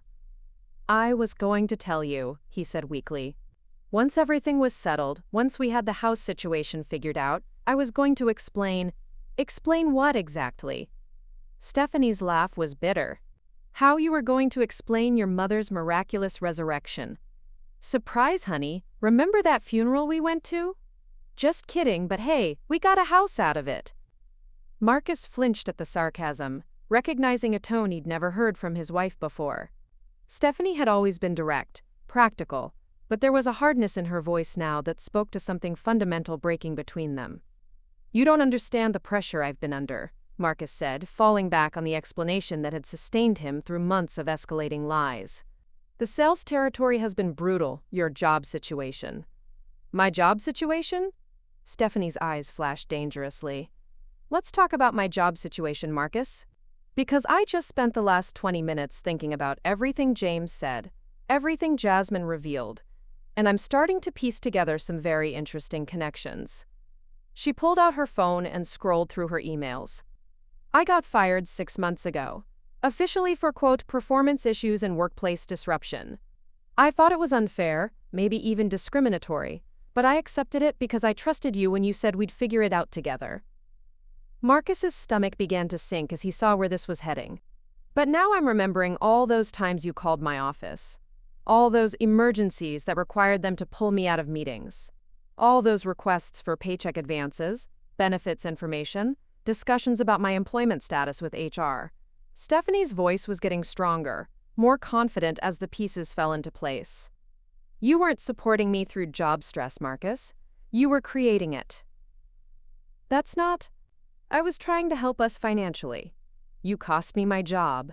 The words landed between them like stones dropping into still water. You harassed my employers so much that they saw me as a liability. And then you comforted me when I got fired for problems you created. Marcus opened his mouth to deny it, to offer another explanation, but the look in Stephanie's eyes stopped him. She was no longer the woman who had trusted his word, who had accepted his reassurances. She was someone who had been awakened to the full scope of his deception, and there was no going back. How long? She asked simply. How long what? How long have you been lying to me about everything? Not just your mother, not just my job. Everything. She leaned forward, her voice dropping to an intense whisper. Because I'm sitting here realizing that our entire marriage might be a lie, and I need to know exactly what I'm dealing with. The question hung between them, loaded with the weight of 8 years of shared decisions, joint dreams, and mutual trust. Marcus looked at his wife, really looked at her, and saw a stranger. Not because she had changed, but because he was finally seeing her clearly, seeing the strength and intelligence he'd been manipulating for months. The financial problems started about 2 years ago, he said finally. Sales were down, competition was fierce, and I started stretching the truth about how much I was bringing in. Stretching the truth, Stephanie repeated flatly. Lying, Marcus corrected himself. I was lying about my income. At first it was just small things. Rounding up commission checks, claiming expenses that didn't exist. I thought I could make it up in the next quarter. Stephanie was very still, processing this admission. What else? I took a loan against my 401k without telling you. Then I took a cash advance on the credit card. Then, another one. Marcus's voice was gaining momentum now, as if confession was a dam that had finally burst. When you started asking about retirement planning, about the kids' college funds, I couldn't tell you the truth, because there was nothing left. Nothing left, she repeated mechanically. The college fund is gone. The emergency savings is gone. Marcus paused, seeing the look on her face. I borrowed against your car title. The information hit Stephanie like a series of physical blows. She gripped the edge of the table, her knuckles white. My car? The car I drive the kids to school in? The car that's supposed to be paid off? I was gonna fix it, Marcus said desperately. The house sale would have covered everything, plus given us a real nest egg. It was going to solve all our problems. Solve them? Stephanie's voice was rising again. Marcus, you created every single one of these problems. And your solution was to steal from your mother and lie to your children about her death. The stark summary of his actions, delivered in his wife's unforgiving tone, forced Marcus to confront the reality of what he'd become. But even now, backed into a corner, his instinct was to deflect, to find someone else to blame. You were pressuring me too, he said, his voice taking on a defensive edge. All those conversations about the kids' schools, about needing a bigger house, about wanting to build generational wealth. You think I didn't feel that pressure? Stephanie stared at him for a long moment, and Marcus realized he'd made a critical error. Instead of taking responsibility, he was trying to make her complicit in his choices. Are you seriously trying to blame me for your decision to commit fraud? Her voice was deadly quiet. Are you actually suggesting that my wanting financial security for our children drove you to steal from your own mother? That's not what I meant. That's exactly what you meant. Stephanie stood up abruptly, her chair scraping against the floor. You meant that somehow, my completely reasonable desire for our family to be stable and secure justifies you lying, cheating, and stealing from everyone who loves you. Marcus reached for her arm as she gathered her purse. Steph, please. Sit down, we can work through this. She pulled away from his touch. Work through this? Marcus, you told me your mother was dead. You filed fraudulent loan applications. You cost me my job. You stole our children's college money and lied about it for 2 years. Her voice was shaking now, with fury and grief in equal measure. What exactly do you think we're going to work through? I love you, Marcus said desperately. I love our family. Everything I did was for us. No, Stephanie said firmly. Everything you did was for you. To protect your ego, to avoid difficult conversations, to keep from having to admit you were struggling. She slung her purse over her shoulder. If you had loved us, you would have told us the truth. You would have asked for help. You would have treated us like partners instead of marks to be conned. The word conned hit Marcus like a slap. I never conned you. You're my wife. Am I? Stephanie's question was genuine, not rhetorical. Because I'm sitting here wondering what parts of our marriage were real and what parts were just another performance in your ongoing deception. She pulled out her phone and called for a ride, her movements efficient and final. I'm going back to get the kids. Then we're going to my sister's house in Marietta. For how long? Marcus asked, panic creeping into his voice. I don't know, Stephanie replied honestly. I need time to think, and the kids need stability while we figure out what's going to happen next. What I do know is that I can't trust anything you say right now, and I won't put Jasmine and Calvin Jr. through any more of your lies. She turned to leave, then paused. Marcus, I want you to understand something. When I married you, I promised to love you through better and worse, richer and poorer, sickness and health. I meant those vows. Her voice softened slightly. But I never promised to enable your destruction of our family. I never promised to be complicit in fraud. And I never promised to sacrifice our children's future for your inability to tell the truth. So that's it? Marcus asked, his voice breaking. 8 years of marriage, and you're just walking away? Stephanie considered the question seriously. I'm not walking away from our marriage, Marcus. You already did that when you decided to solve our problems with lies, instead of including me in finding real solutions. She met his eyes directly. I'm walking away from being an unwitting accomplice to whatever you've become. As she headed toward the door, Marcus called after her. What am I supposed to do? Stephanie paused without turning around. You're supposed to figure out how to become the man your children need you to be. And you're supposed to start by telling the truth, to the banks, to the lawyers, to your mother, and most importantly, to yourself. The door chimed as she left, and Marcus found himself alone at the small table, surrounded by the detritus of their conversation, shredded napkins, cold coffee, and the wreckage of 8 years of shared dreams. Around him, other couples continued their Sunday afternoon conversations, discussing weekend plans and family schedules, blissfully unaware that they were witnessing the quiet end of a marriage that had been built on increasingly unstable ground. Marcus pulled out his phone to call another ride, but found himself staring at the screen instead. For the first time in 2 years, he had no one left to lie to, no story to maintain, no performance to sustain. The weight of that realization, both terrifying and strangely liberating, settled over him as he sat alone with the truth he'd spent so long running from. His family was gone, his mother might press criminal charges, and his carefully constructed web of deceptions had finally collapsed entirely. But for the first time in months, Marcus Matthews knew exactly where he stood, at the bottom, with nowhere to go but up, and no one left to blame but himself.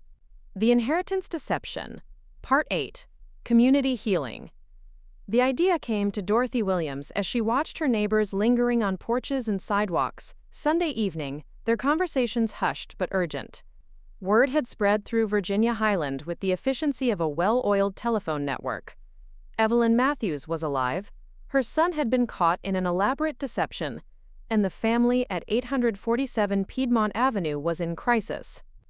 By Monday morning, the speculation had reached fever pitch, with theories ranging from insurance fraud to elder abuse circulating through the neighborhood's informal communication channels. Dorothy had spent 40 years watching this community evolve from a working-class enclave to one of Atlanta's most sought-after neighborhoods, and she understood better than most how quickly rumors could metastasize into permanent damage. She'd also seen how the same community that could destroy someone with gossip could rally around them with remarkable compassion when the circumstances called for it.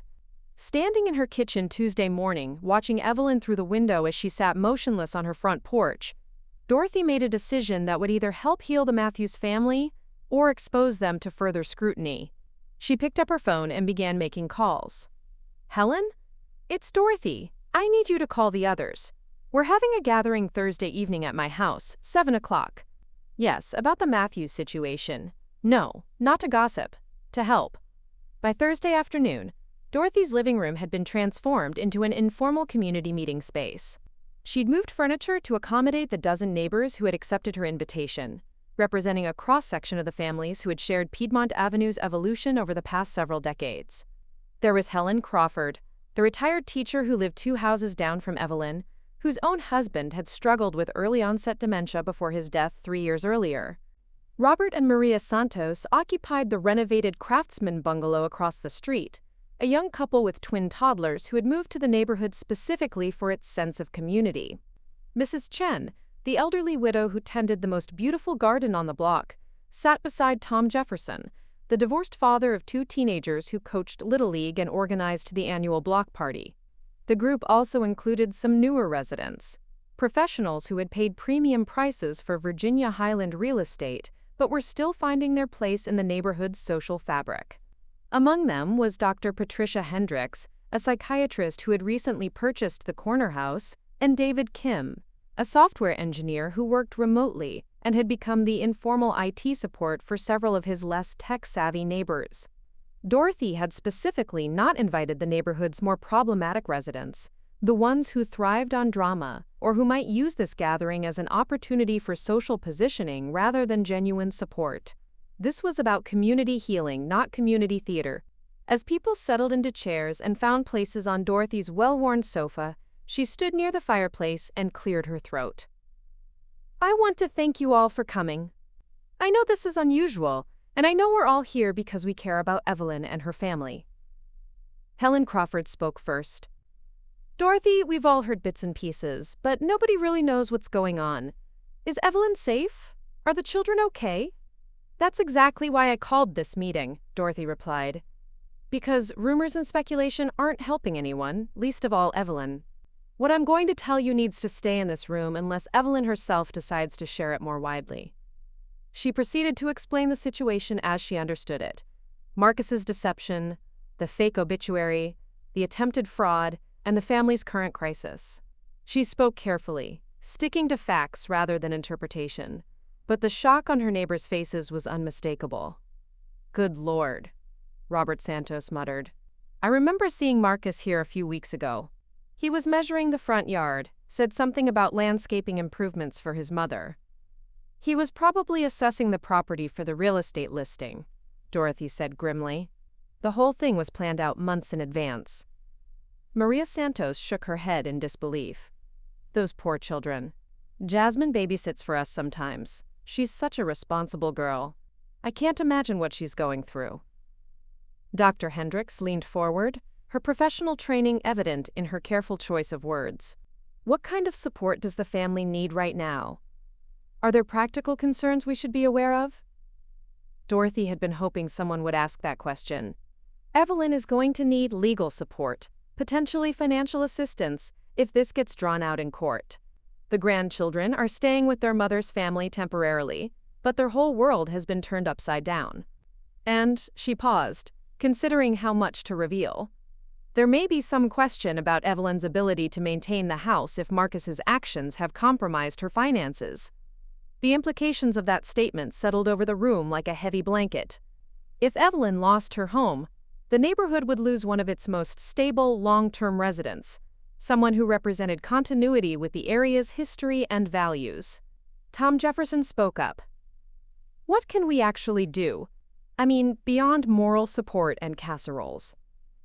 Mrs. Chen, who had been quietly listening, surprised everyone by speaking in her accented but clear English. In my country, when family has crisis, community becomes family. We share burden until family's strong again.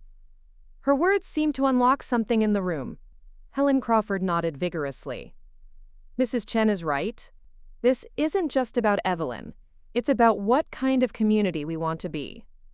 David Kim, who had been taking notes on his tablet, looked up. I've been thinking about this practically. If Evelyn's credit has been compromised by Marcus's actions, she might have trouble with basic financial services. If there are legal fees, court costs, that sort of thing. He paused. What if we set up a neighborhood support fund? Not charity, but community assistance. I like that idea, Dr. Hendricks said.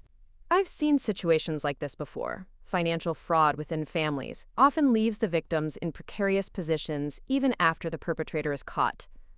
Robert Santos was nodding. My company does pro bono legal work sometimes. I could reach out to our white-collar crime attorneys, see if anyone would be willing to consult on the case. The conversation began gaining momentum as practical suggestions emerged. Helen offered to coordinate meal delivery for Evelyn. Maria volunteered to help with yard work and home maintenance. Mrs. Chen suggested organizing a rotation of neighbors to check on Evelyn daily without being intrusive. But it was Tom Jefferson who raised the more complicated question. What about Marcus? I understand he's done something terrible, but he's still part of this community too. His kids grew up on this street. Are we writing him off entirely? The room fell silent. This was the heart of the matter. How to support the victim without completely ostracizing the perpetrator, especially when both were part of the same family and community. Dr. Hendricks spoke carefully. In my professional experience, situations like this require what we call restorative justice approaches, rather than purely punitive ones. That doesn't mean excusing Marcus's behavior, but it does mean acknowledging that true healing involves accountability, restitution, and the possibility of redemption. What does that look like practically? Helen asked. It means Marcus needs to face the full consequences of his actions, Dorothy said firmly. But it also means we don't make his children pay for his mistakes. It means we support Evelyn's decisions about how to handle the legal situation without pressuring her toward forgiveness or revenge. Quote, David Kim looked up from his tablet again. I've been researching this while we've been talking. There are family mediation services that specialize in financial crimes between relatives. There are also support groups for families dealing with fraud and betrayal. Maybe that's something we could help facilitate. Mrs. Chen spoke again, her voice gentle but firm. Forgiveness not same as forgetting. Community can forgive but must remember. Trust must be earned back slowly. The wisdom in her words resonated through the room. These were people who had invested in their neighborhood, not just financially but emotionally.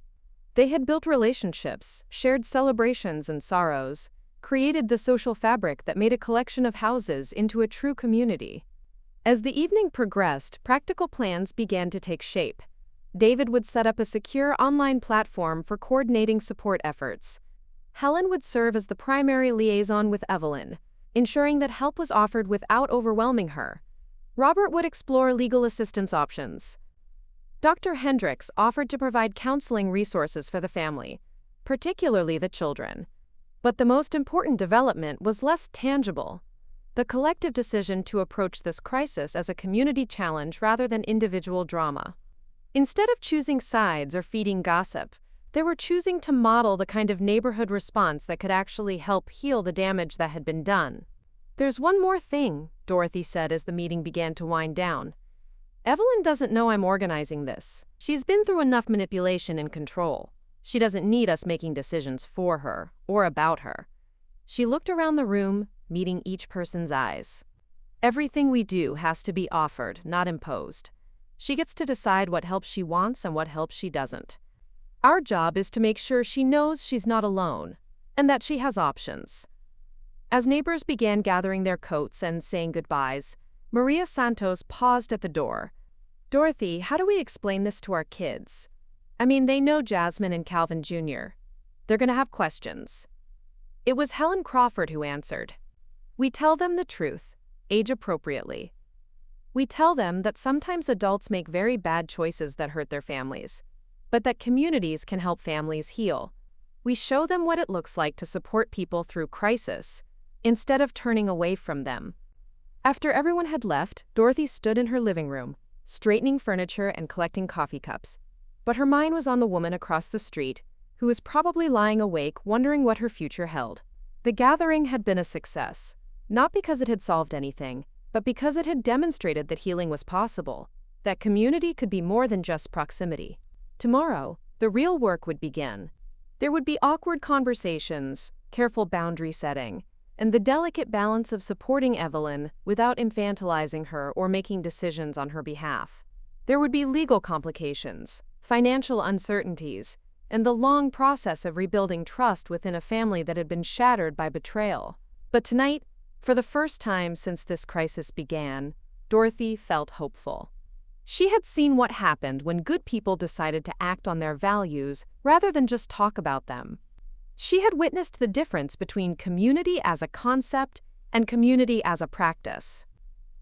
As she turned off the lights and headed upstairs, Dorothy glanced out her bedroom window toward Evelyn's house. A single light was still on in the kitchen.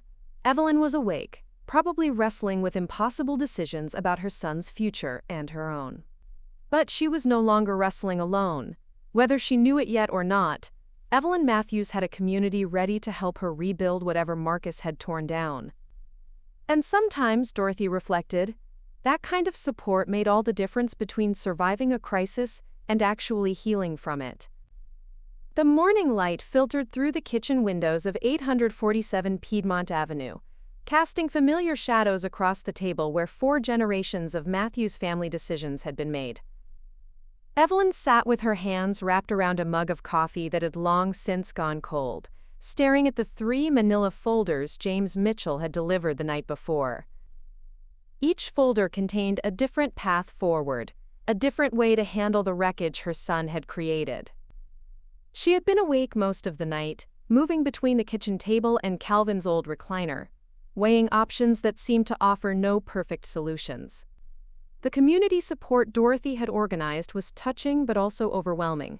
She wasn't used to being the object of such focused attention, wasn't comfortable with the idea of neighbors knowing the intimate details of her family's crisis. The doorbell rang at exactly 9 o'clock, and Evelyn opened it to find not just James Mitchell, but Dorothy Williams, Stephanie, and both grandchildren.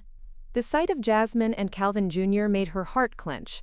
They looked older somehow, their faces carrying a weight that children shouldn't have to bear. "I thought it was important for everyone to be here," James said gently as they settled into the living room. "The decisions we make today will affect the whole family, and everyone old enough to understand should have a voice in the process."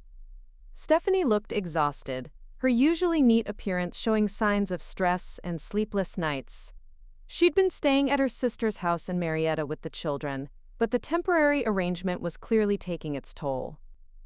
Calvin Jr. immediately gravitated toward his grandmother, climbing onto the couch beside her, with the unconscious trust of childhood, while Jasmine chose a chair where she could observe everyone's reactions.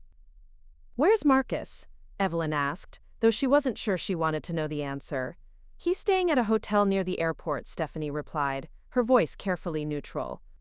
"We agreed he should give us space to figure things out without his presence complicating the discussion."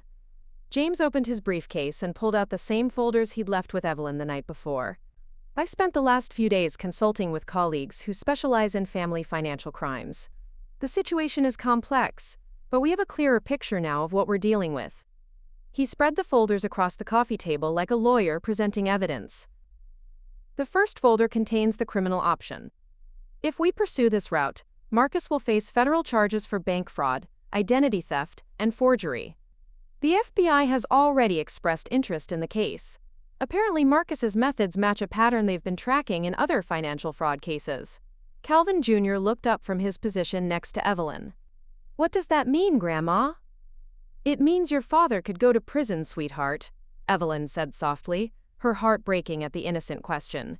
James continued, his voice professional but compassionate. "The second folder outlines the civil resolution path. Marcus would admit to everything in writing, make full financial restitution, and submit to ongoing financial monitoring. No criminal charges, but significant restrictions on his financial activities and a permanent record of the fraud. And the third? Dorothy asked, though her tone suggested she already knew it was the option she least favored. The third folder is the family resolution option. We handle everything privately, with Marcus making restitution and the family establishing new boundaries and oversight. But this option only works if everyone agrees to it, and it carries the risk that Marcus could repeat this behavior in the future. Stephanie spoke for the first time since sitting down. James, I need to understand the financial implications for the children. Jasmine's college scholarship, Calvin Jr.'s future education costs, our housing situation. How do the different options affect them? James pulled out a separate document. I've run the numbers. If Marcus goes to prison, Stephanie, you'd likely qualify for need-based assistance for the children's education, but you'd also be dealing with the social and emotional consequences of having their father incarcerated. The civil resolution would preserve some family financial stability while ensuring accountability. The private resolution preserves family relationships but offers the least protection against future incidents. Jasmine, who had been listening intently, raised her hand like she was in class. Can I ask a question that might be uncomfortable? Of course, honey, Evelyn said. What does Dad want? I mean, I know he's not here, but has anyone asked him what he thinks should happen? The question hung in the air, revealing the 16-year-old's struggle to balance her anger at her father's betrayal with her continuing love for him. It was a question that forced everyone to confront the human complexity of the situation. Stephanie pulled out her phone and showed them a text message. He sent this yesterday. I'll accept whatever consequences the family decides. I just want the chance to earn back your trust someday. Easy to say when he's not facing the reality of those consequences, Dorothy muttered. But Evelyn was studying her granddaughter's face, seeing something that reminded her of her own younger self, the counselor who had learned to look beyond the immediate crisis to the long-term healing that families needed. Jasmine, what do you think we should do? Evelyn asked. The teenager considered the question seriously. I think Dad needs to face real consequences. But I also think sending him to prison doesn't actually solve anything. It just makes him someone else's problem for a few years, and then he comes back and we still have to deal with the fact that he's someone who lies to people he loves. Her mature analysis surprised the adults in the room. Calvin Jr., not to be outdone by his sister, added his own perspective. I think Daddy needs to go to timeout, but not the kind where he goes away. The kind where he has to think about what he did and figure out how to be better. Out of the mouths of babes, Evelyn thought. Her grandchildren were articulating something the adults had been struggling to express, the difference between punishment and accountability, between revenge and justice. There's something else we need to discuss, James said, pulling out another document. The community support fund that Dorothy organized has raised over $15,000 in just 2 days. That money is intended to help with legal fees and any financial hardship caused by Marcus's actions. Evelyn felt her cheeks flush. I can't accept charity from my neighbors. It's not charity, Dorothy said firmly. It's community investment. These people have been your neighbors for decades. They've watched you contribute to this neighborhood, support other families during their crises, volunteer at the school. This is them returning that investment when you need it most. The idea of accepting help still made Evelyn uncomfortable, but she was beginning to understand that her decision affected more than just her family. The neighbors who had contributed to the fund had done so because they believed in the possibility of healing and redemption. Rejecting their help would be rejecting their faith in the community they had all helped build. I need to ask you all something, Evelyn said, looking around the room at these people who had become central to her decision-making process. If we don't press criminal charges, if we try to handle this as a family, what guarantees do we have that Marcus won't do something like this again? James consulted his notes. The civil resolution includes mandatory financial counseling, regular credit monitoring, and legal restrictions on his ability to access credit or make major financial decisions without oversight. It's not a guarantee, but it's a structure that makes it much harder for him to repeat this behavior. What about the emotional guarantees? Stephanie asked. How do we know he won't just get better at lying? Dr. Hendricks, whom Dorothy had quietly invited to join them, spoke up for the first time. Mrs. Matthews, I've been working with families in crisis for 20 years. The honest answer is that you can't guarantee someone won't lie again. But you can create conditions that make honesty more likely and deception more difficult. She pulled out a business card. There are therapeutic programs specifically designed for people who have committed financial crimes against their families. They address the underlying issues, shame, inadequacy, fear of failure, that often drive this kind of behavior. Calvin Jr. looked up at his grandmother. "Grandma, do you still love Daddy?" The question cut straight to the heart of everything. Evelyn looked at this innocent boy who was trying to understand how love and betrayal could coexist, how families could survive when trust had been shattered. "Yes, sweetheart, I still love your daddy. But love doesn't mean accepting behavior that hurts people. Sometimes love means setting boundaries that protect everyone, including the person who's made bad choices." She stood up and walked to the window, looking out at the neighborhood where Dorothy had organized such remarkable support. "I've been thinking about what kind of legacy I want to leave," she said quietly. "Not just money or property, but what kind of example I want to set for you children about how we handle the worst moments in life." She turned back to face the room. "I don't want to send Marcus to prison, but I also won't pretend this didn't happen or that everything can go back to normal." James nodded, making notes. "So we're looking at the civil resolution path?" "With modifications," Evelyn said firmly.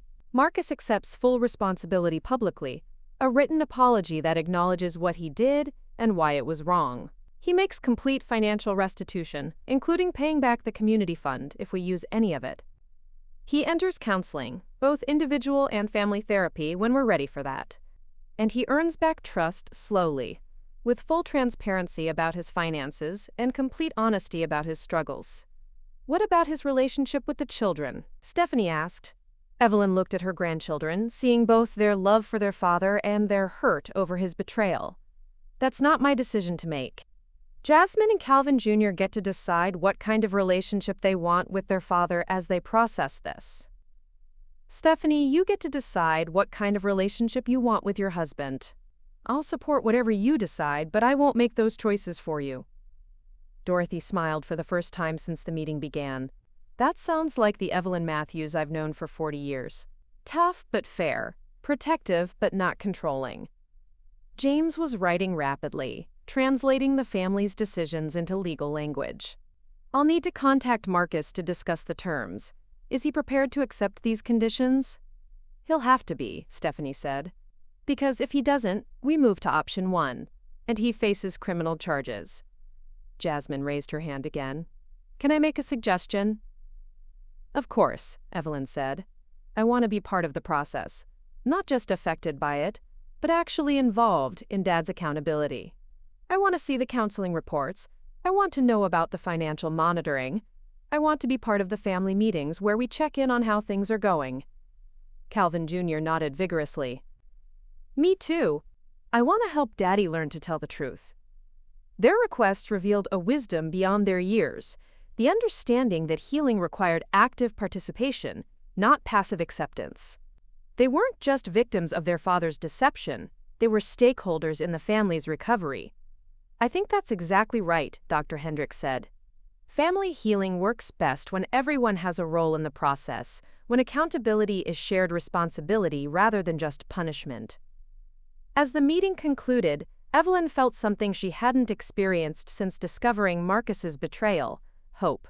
Not naive optimism, but the kind of hope that comes from facing difficult truths and choosing to work toward healing rather than simply seeking revenge. The path forward wouldn't be easy. There would be awkward family dinners, difficult conversations, and the ongoing work of rebuilding trust that had been shattered.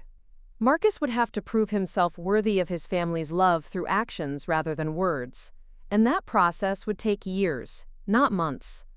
But as Evelyn watched her grandchildren help gather the legal documents, as she saw Stephanie's shoulders relax slightly for the first time in days, as she felt Dorothy's supportive presence and James's steady guidance, she knew they had chosen the right path.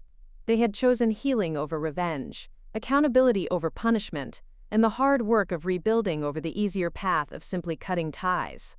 It was a choice that honored both the depth of the betrayal and the strength of the love that had survived it.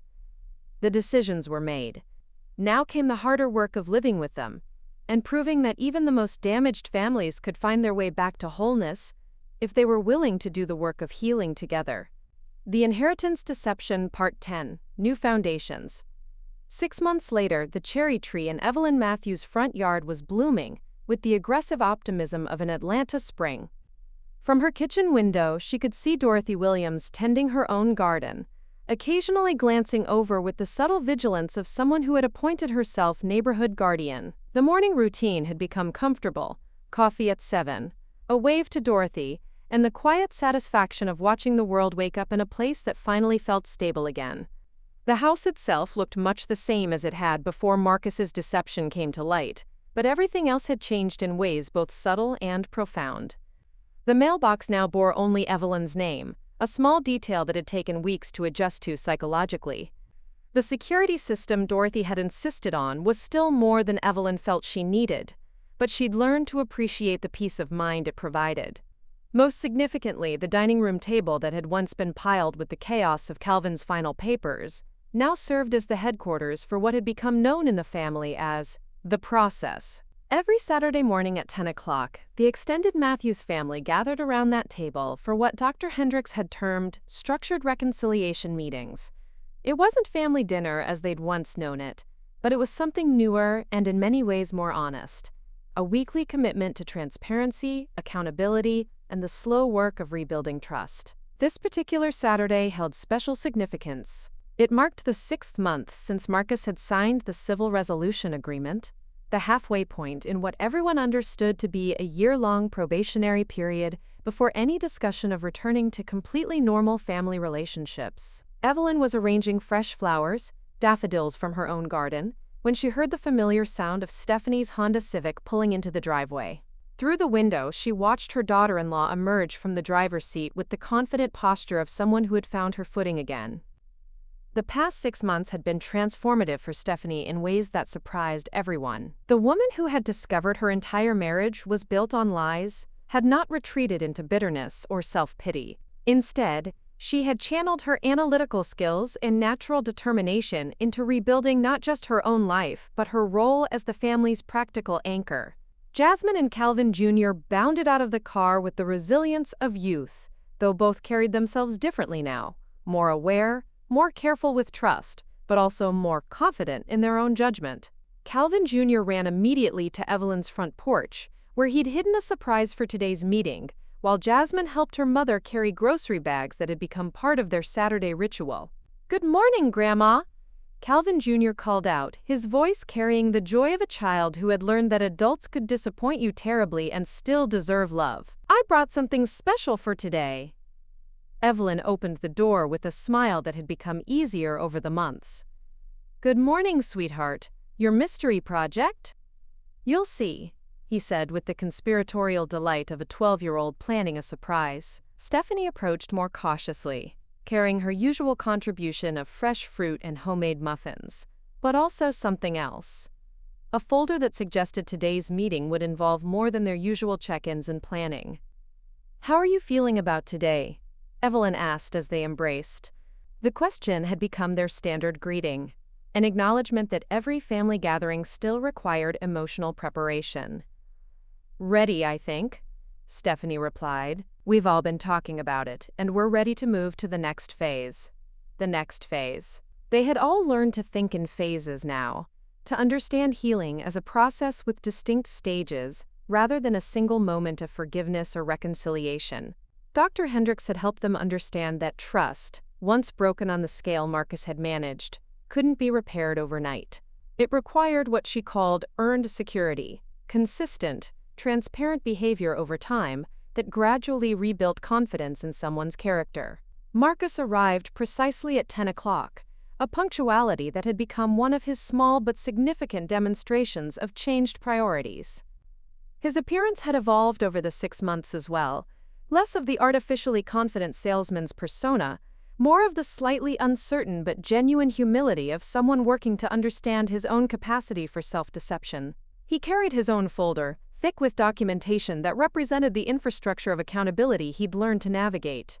Financial statements reviewed by an independent accountant, therapy session summaries approved for family sharing, and employment records from the new job he'd found at a nonprofit financial counseling organization. Work that paid significantly less than pharmaceutical sales, but had proven surprisingly fulfilling. "Morning, Mom," he said quietly, offering the cautious embrace they'd developed. Physical affection that acknowledged their relationship while respecting the boundaries that trauma had necessitated.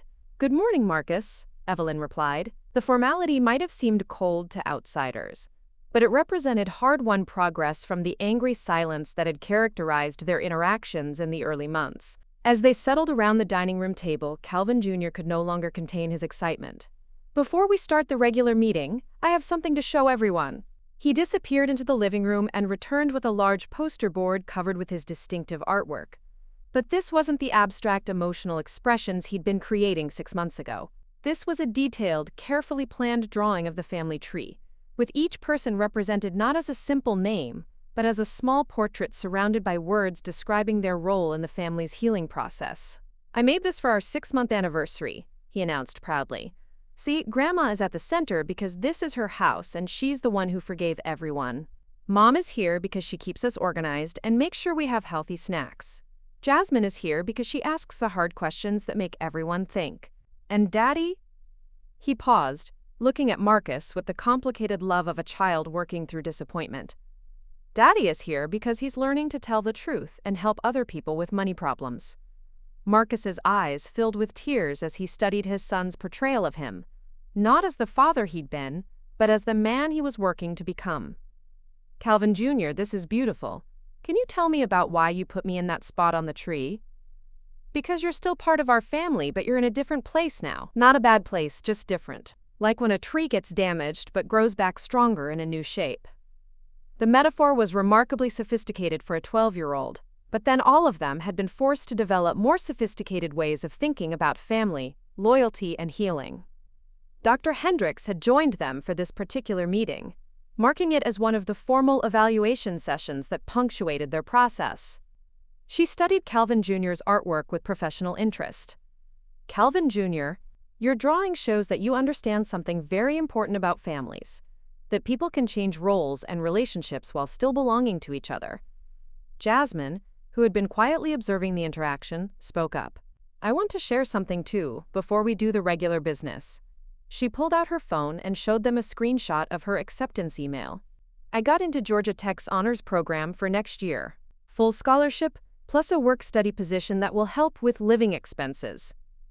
The news brought genuine celebration from everyone around the table.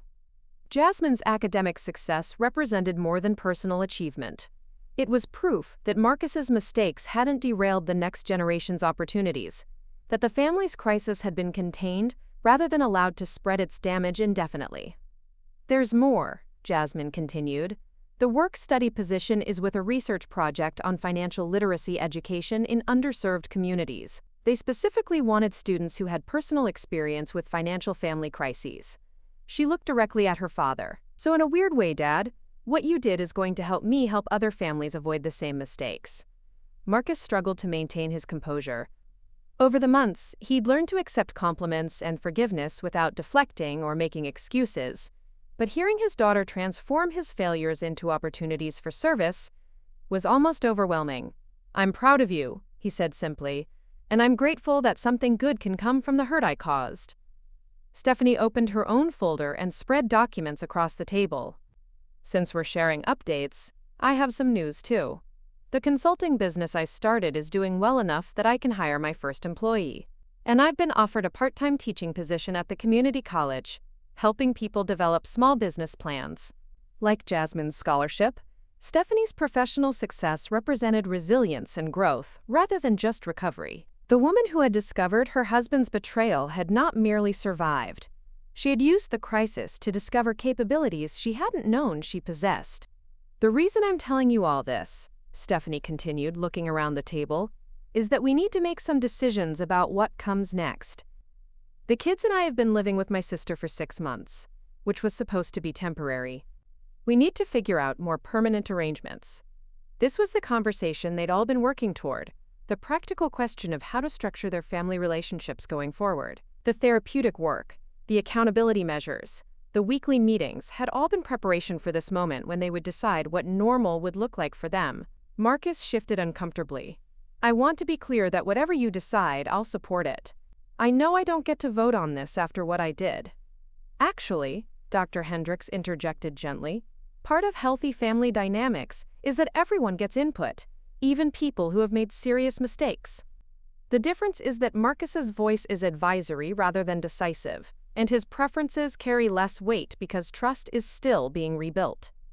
Evelyn had been listening to these updates with the mixture of pride and careful optimism that had characterized her emotional state for months. What are the options we're considering? Stephanie consulted her notes. Option 1. Marcus finds his own apartment, and we maintain the current arrangement of structured family time but separate households. Option 2. Marcus moves back in with us at my sister's house, with additional oversight and family therapy. Option 3. She paused, clearly uncertain about this one. We explore the possibility of all moving back here to Grandma's house as an extended family arrangement. The third option hung in the air like a challenge.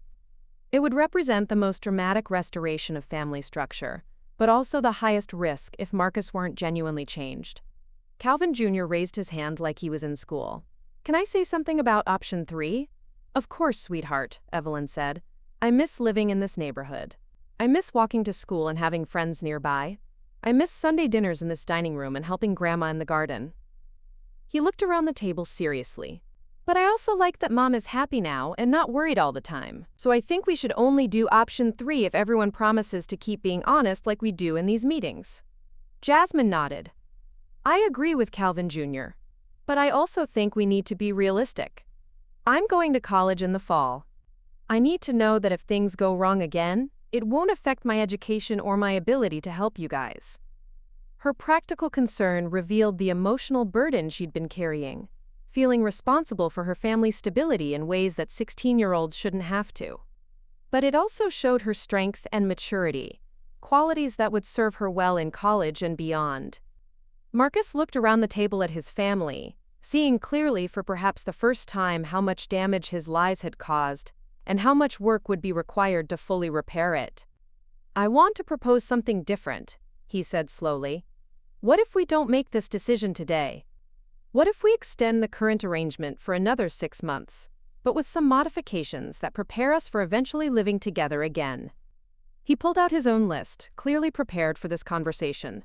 I want to keep my own apartment, but I want to take on more responsibility for family logistics. Driving Calvin Jr. to his activities, helping with grocery shopping, taking care of house maintenance here for Mom. Not because I'm trying to earn my way back, but because I want to demonstrate that I can be reliable for daily life stuff, not just crisis management. Dr. Hendricks was taking notes, clearly approving of Marcus's approach. That's a good example of what we call earned trust through consistent behavior. Small, daily demonstrations of reliability that rebuild confidence over time. Evelyn had been quietly processing all of these proposals, thinking about what she wanted for her remaining years, and what kind of legacy she wanted to leave. I have a counter-proposal, she said finally. What if we renovate the basement into a small apartment for Marcus? He'd be part of the household but with his own space. You and the children could move back into your old rooms, Stephanie, and we could function as an extended family with clear boundaries and continued accountability. The suggestion surprised everyone, not least because it represented the most generous offer Evelyn could have made while still maintaining practical protections. Mom, Marcus said, his voice thick with emotion, I don't deserve that level of trust. It's not about what you deserve, Evelyn replied firmly. It's about what this family needs to heal completely. Dr. Hendricks, would that arrangement be therapeutically sound? With the right structure and continued oversight, yes. Extended family arrangements can be very healing when they're approached deliberately rather than by default. She looked around the table. But everyone would need to agree, and everyone would need to understand that it's still a trial arrangement, not a permanent solution. Stephanie was studying her mother-in-law with new respect. Evelyn, that's incredibly generous. But are you sure? Having all of us in your space, dealing with the daily reality of family life while Marcus is still rebuilding trust, That's a lot to take on. I'm 78 years old, Evelyn said with a slight smile. I don't have time for grudges or half measures. Either we're going to heal as a family or we're not. But if we're going to try, let's really try. The room fell silent as everyone processed the magnitude of what was being proposed. It wasn't just about living arrangements. It was about choosing to believe in the possibility of redemption, choosing to invest in the hard work of rebuilding, rather than the easier path of maintaining safe distances. Calvin Jr. broke the silence. Would I get my old room back? The one with the window that looks out at the oak tree? Yes, sweetheart, Evelyn said. You'd get your old room back. And would we have Sunday dinners here again? With the good china and Grandpa's napkin rings? We'd have Sunday dinners again. Jasmine was more cautious. What about privacy? What about rules for Dad's behavior? What about what happens if things go wrong again? These were the practical questions that would determine whether Evelyn's generous offer could actually work. Dr. Hendricks pulled out her own notebook and began sketching what she called a family contract: clear expectations, consequences, and procedures for handling conflicts. Over the next 2 hours, they worked through the details of what extended family life would look like. Marcus would contribute financially, but wouldn't have access to household accounts. He would participate in family activities, but wouldn't make unilateral decisions about household management. He would continue individual therapy, and the family would continue group sessions. Most importantly, any family member could call for a reassessment if they felt unsafe or uncomfortable with the arrangement. As the meeting wound down, Stephanie asked the question that had been underlying all of their planning. Marcus, why do you think this will work when marriage counseling and family therapy before didn't prevent you from lying to us for 2 years? Marcus had clearly been expecting this question, because before I was trying to manage everyone's perception of me instead of actually changing my behavior. I was performing recovery instead of doing the work of recovery. He looked around the table, meeting each person's eyes. Now I understand that trust isn't something you can convince people to give you. It's something you earn by being consistently trustworthy, especially when no one is watching. Dr. Hendricks nodded approvingly. That's the difference between performative change and authentic change. The first is about managing appearances. The second is about transforming character. As they prepared to adjourn the meeting, Evelyn realized that they had crossed an important threshold. 6 months ago, they had been a family in crisis, held together primarily by love and obligation. Today, they were a family making conscious choices about their future, held together by love and commitment, and the hard-won wisdom that came from surviving betrayal together. The renovation of the basement would take 2 months. The trial period of extended family living would last another year. The work of rebuilding trust would continue indefinitely. But for the first time since Marcus's deception had been discovered, they were moving forward together, rather than simply managing crisis. As the family prepared to leave, Marcus to his apartment, Stephanie and the children back to her sister's house, Evelyn to her quiet kitchen, and Dorothy's watchful care, Calvin Jr. ran back to retrieve the family tree drawing he'd almost forgotten. "Grandma," he said, studying his artwork with the critical eye of an artist evaluating his work, "I think I need to add something to this drawing." "What's that, sweetheart?" "I need to add the house. Because I think our family tree is going to grow back together, and it needs roots." Evelyn hugged her youngest grandchild, feeling in that moment the full weight of what they were choosing to rebuild. It wouldn't be the same family they'd been before Marcus's betrayal. That innocent trust could never be fully restored. But it might be something better. A family that had learned to love each other with their eyes wide open. A family that had chosen healing over bitterness. A family that had discovered that even the deepest wounds could become the foundation for stronger bonds. As she watched them drive away, Evelyn felt something she hadn't experienced in years: excitement about the future. Not naive optimism, but the kind of anticipation that comes from knowing you're engaged in something difficult and worthwhile.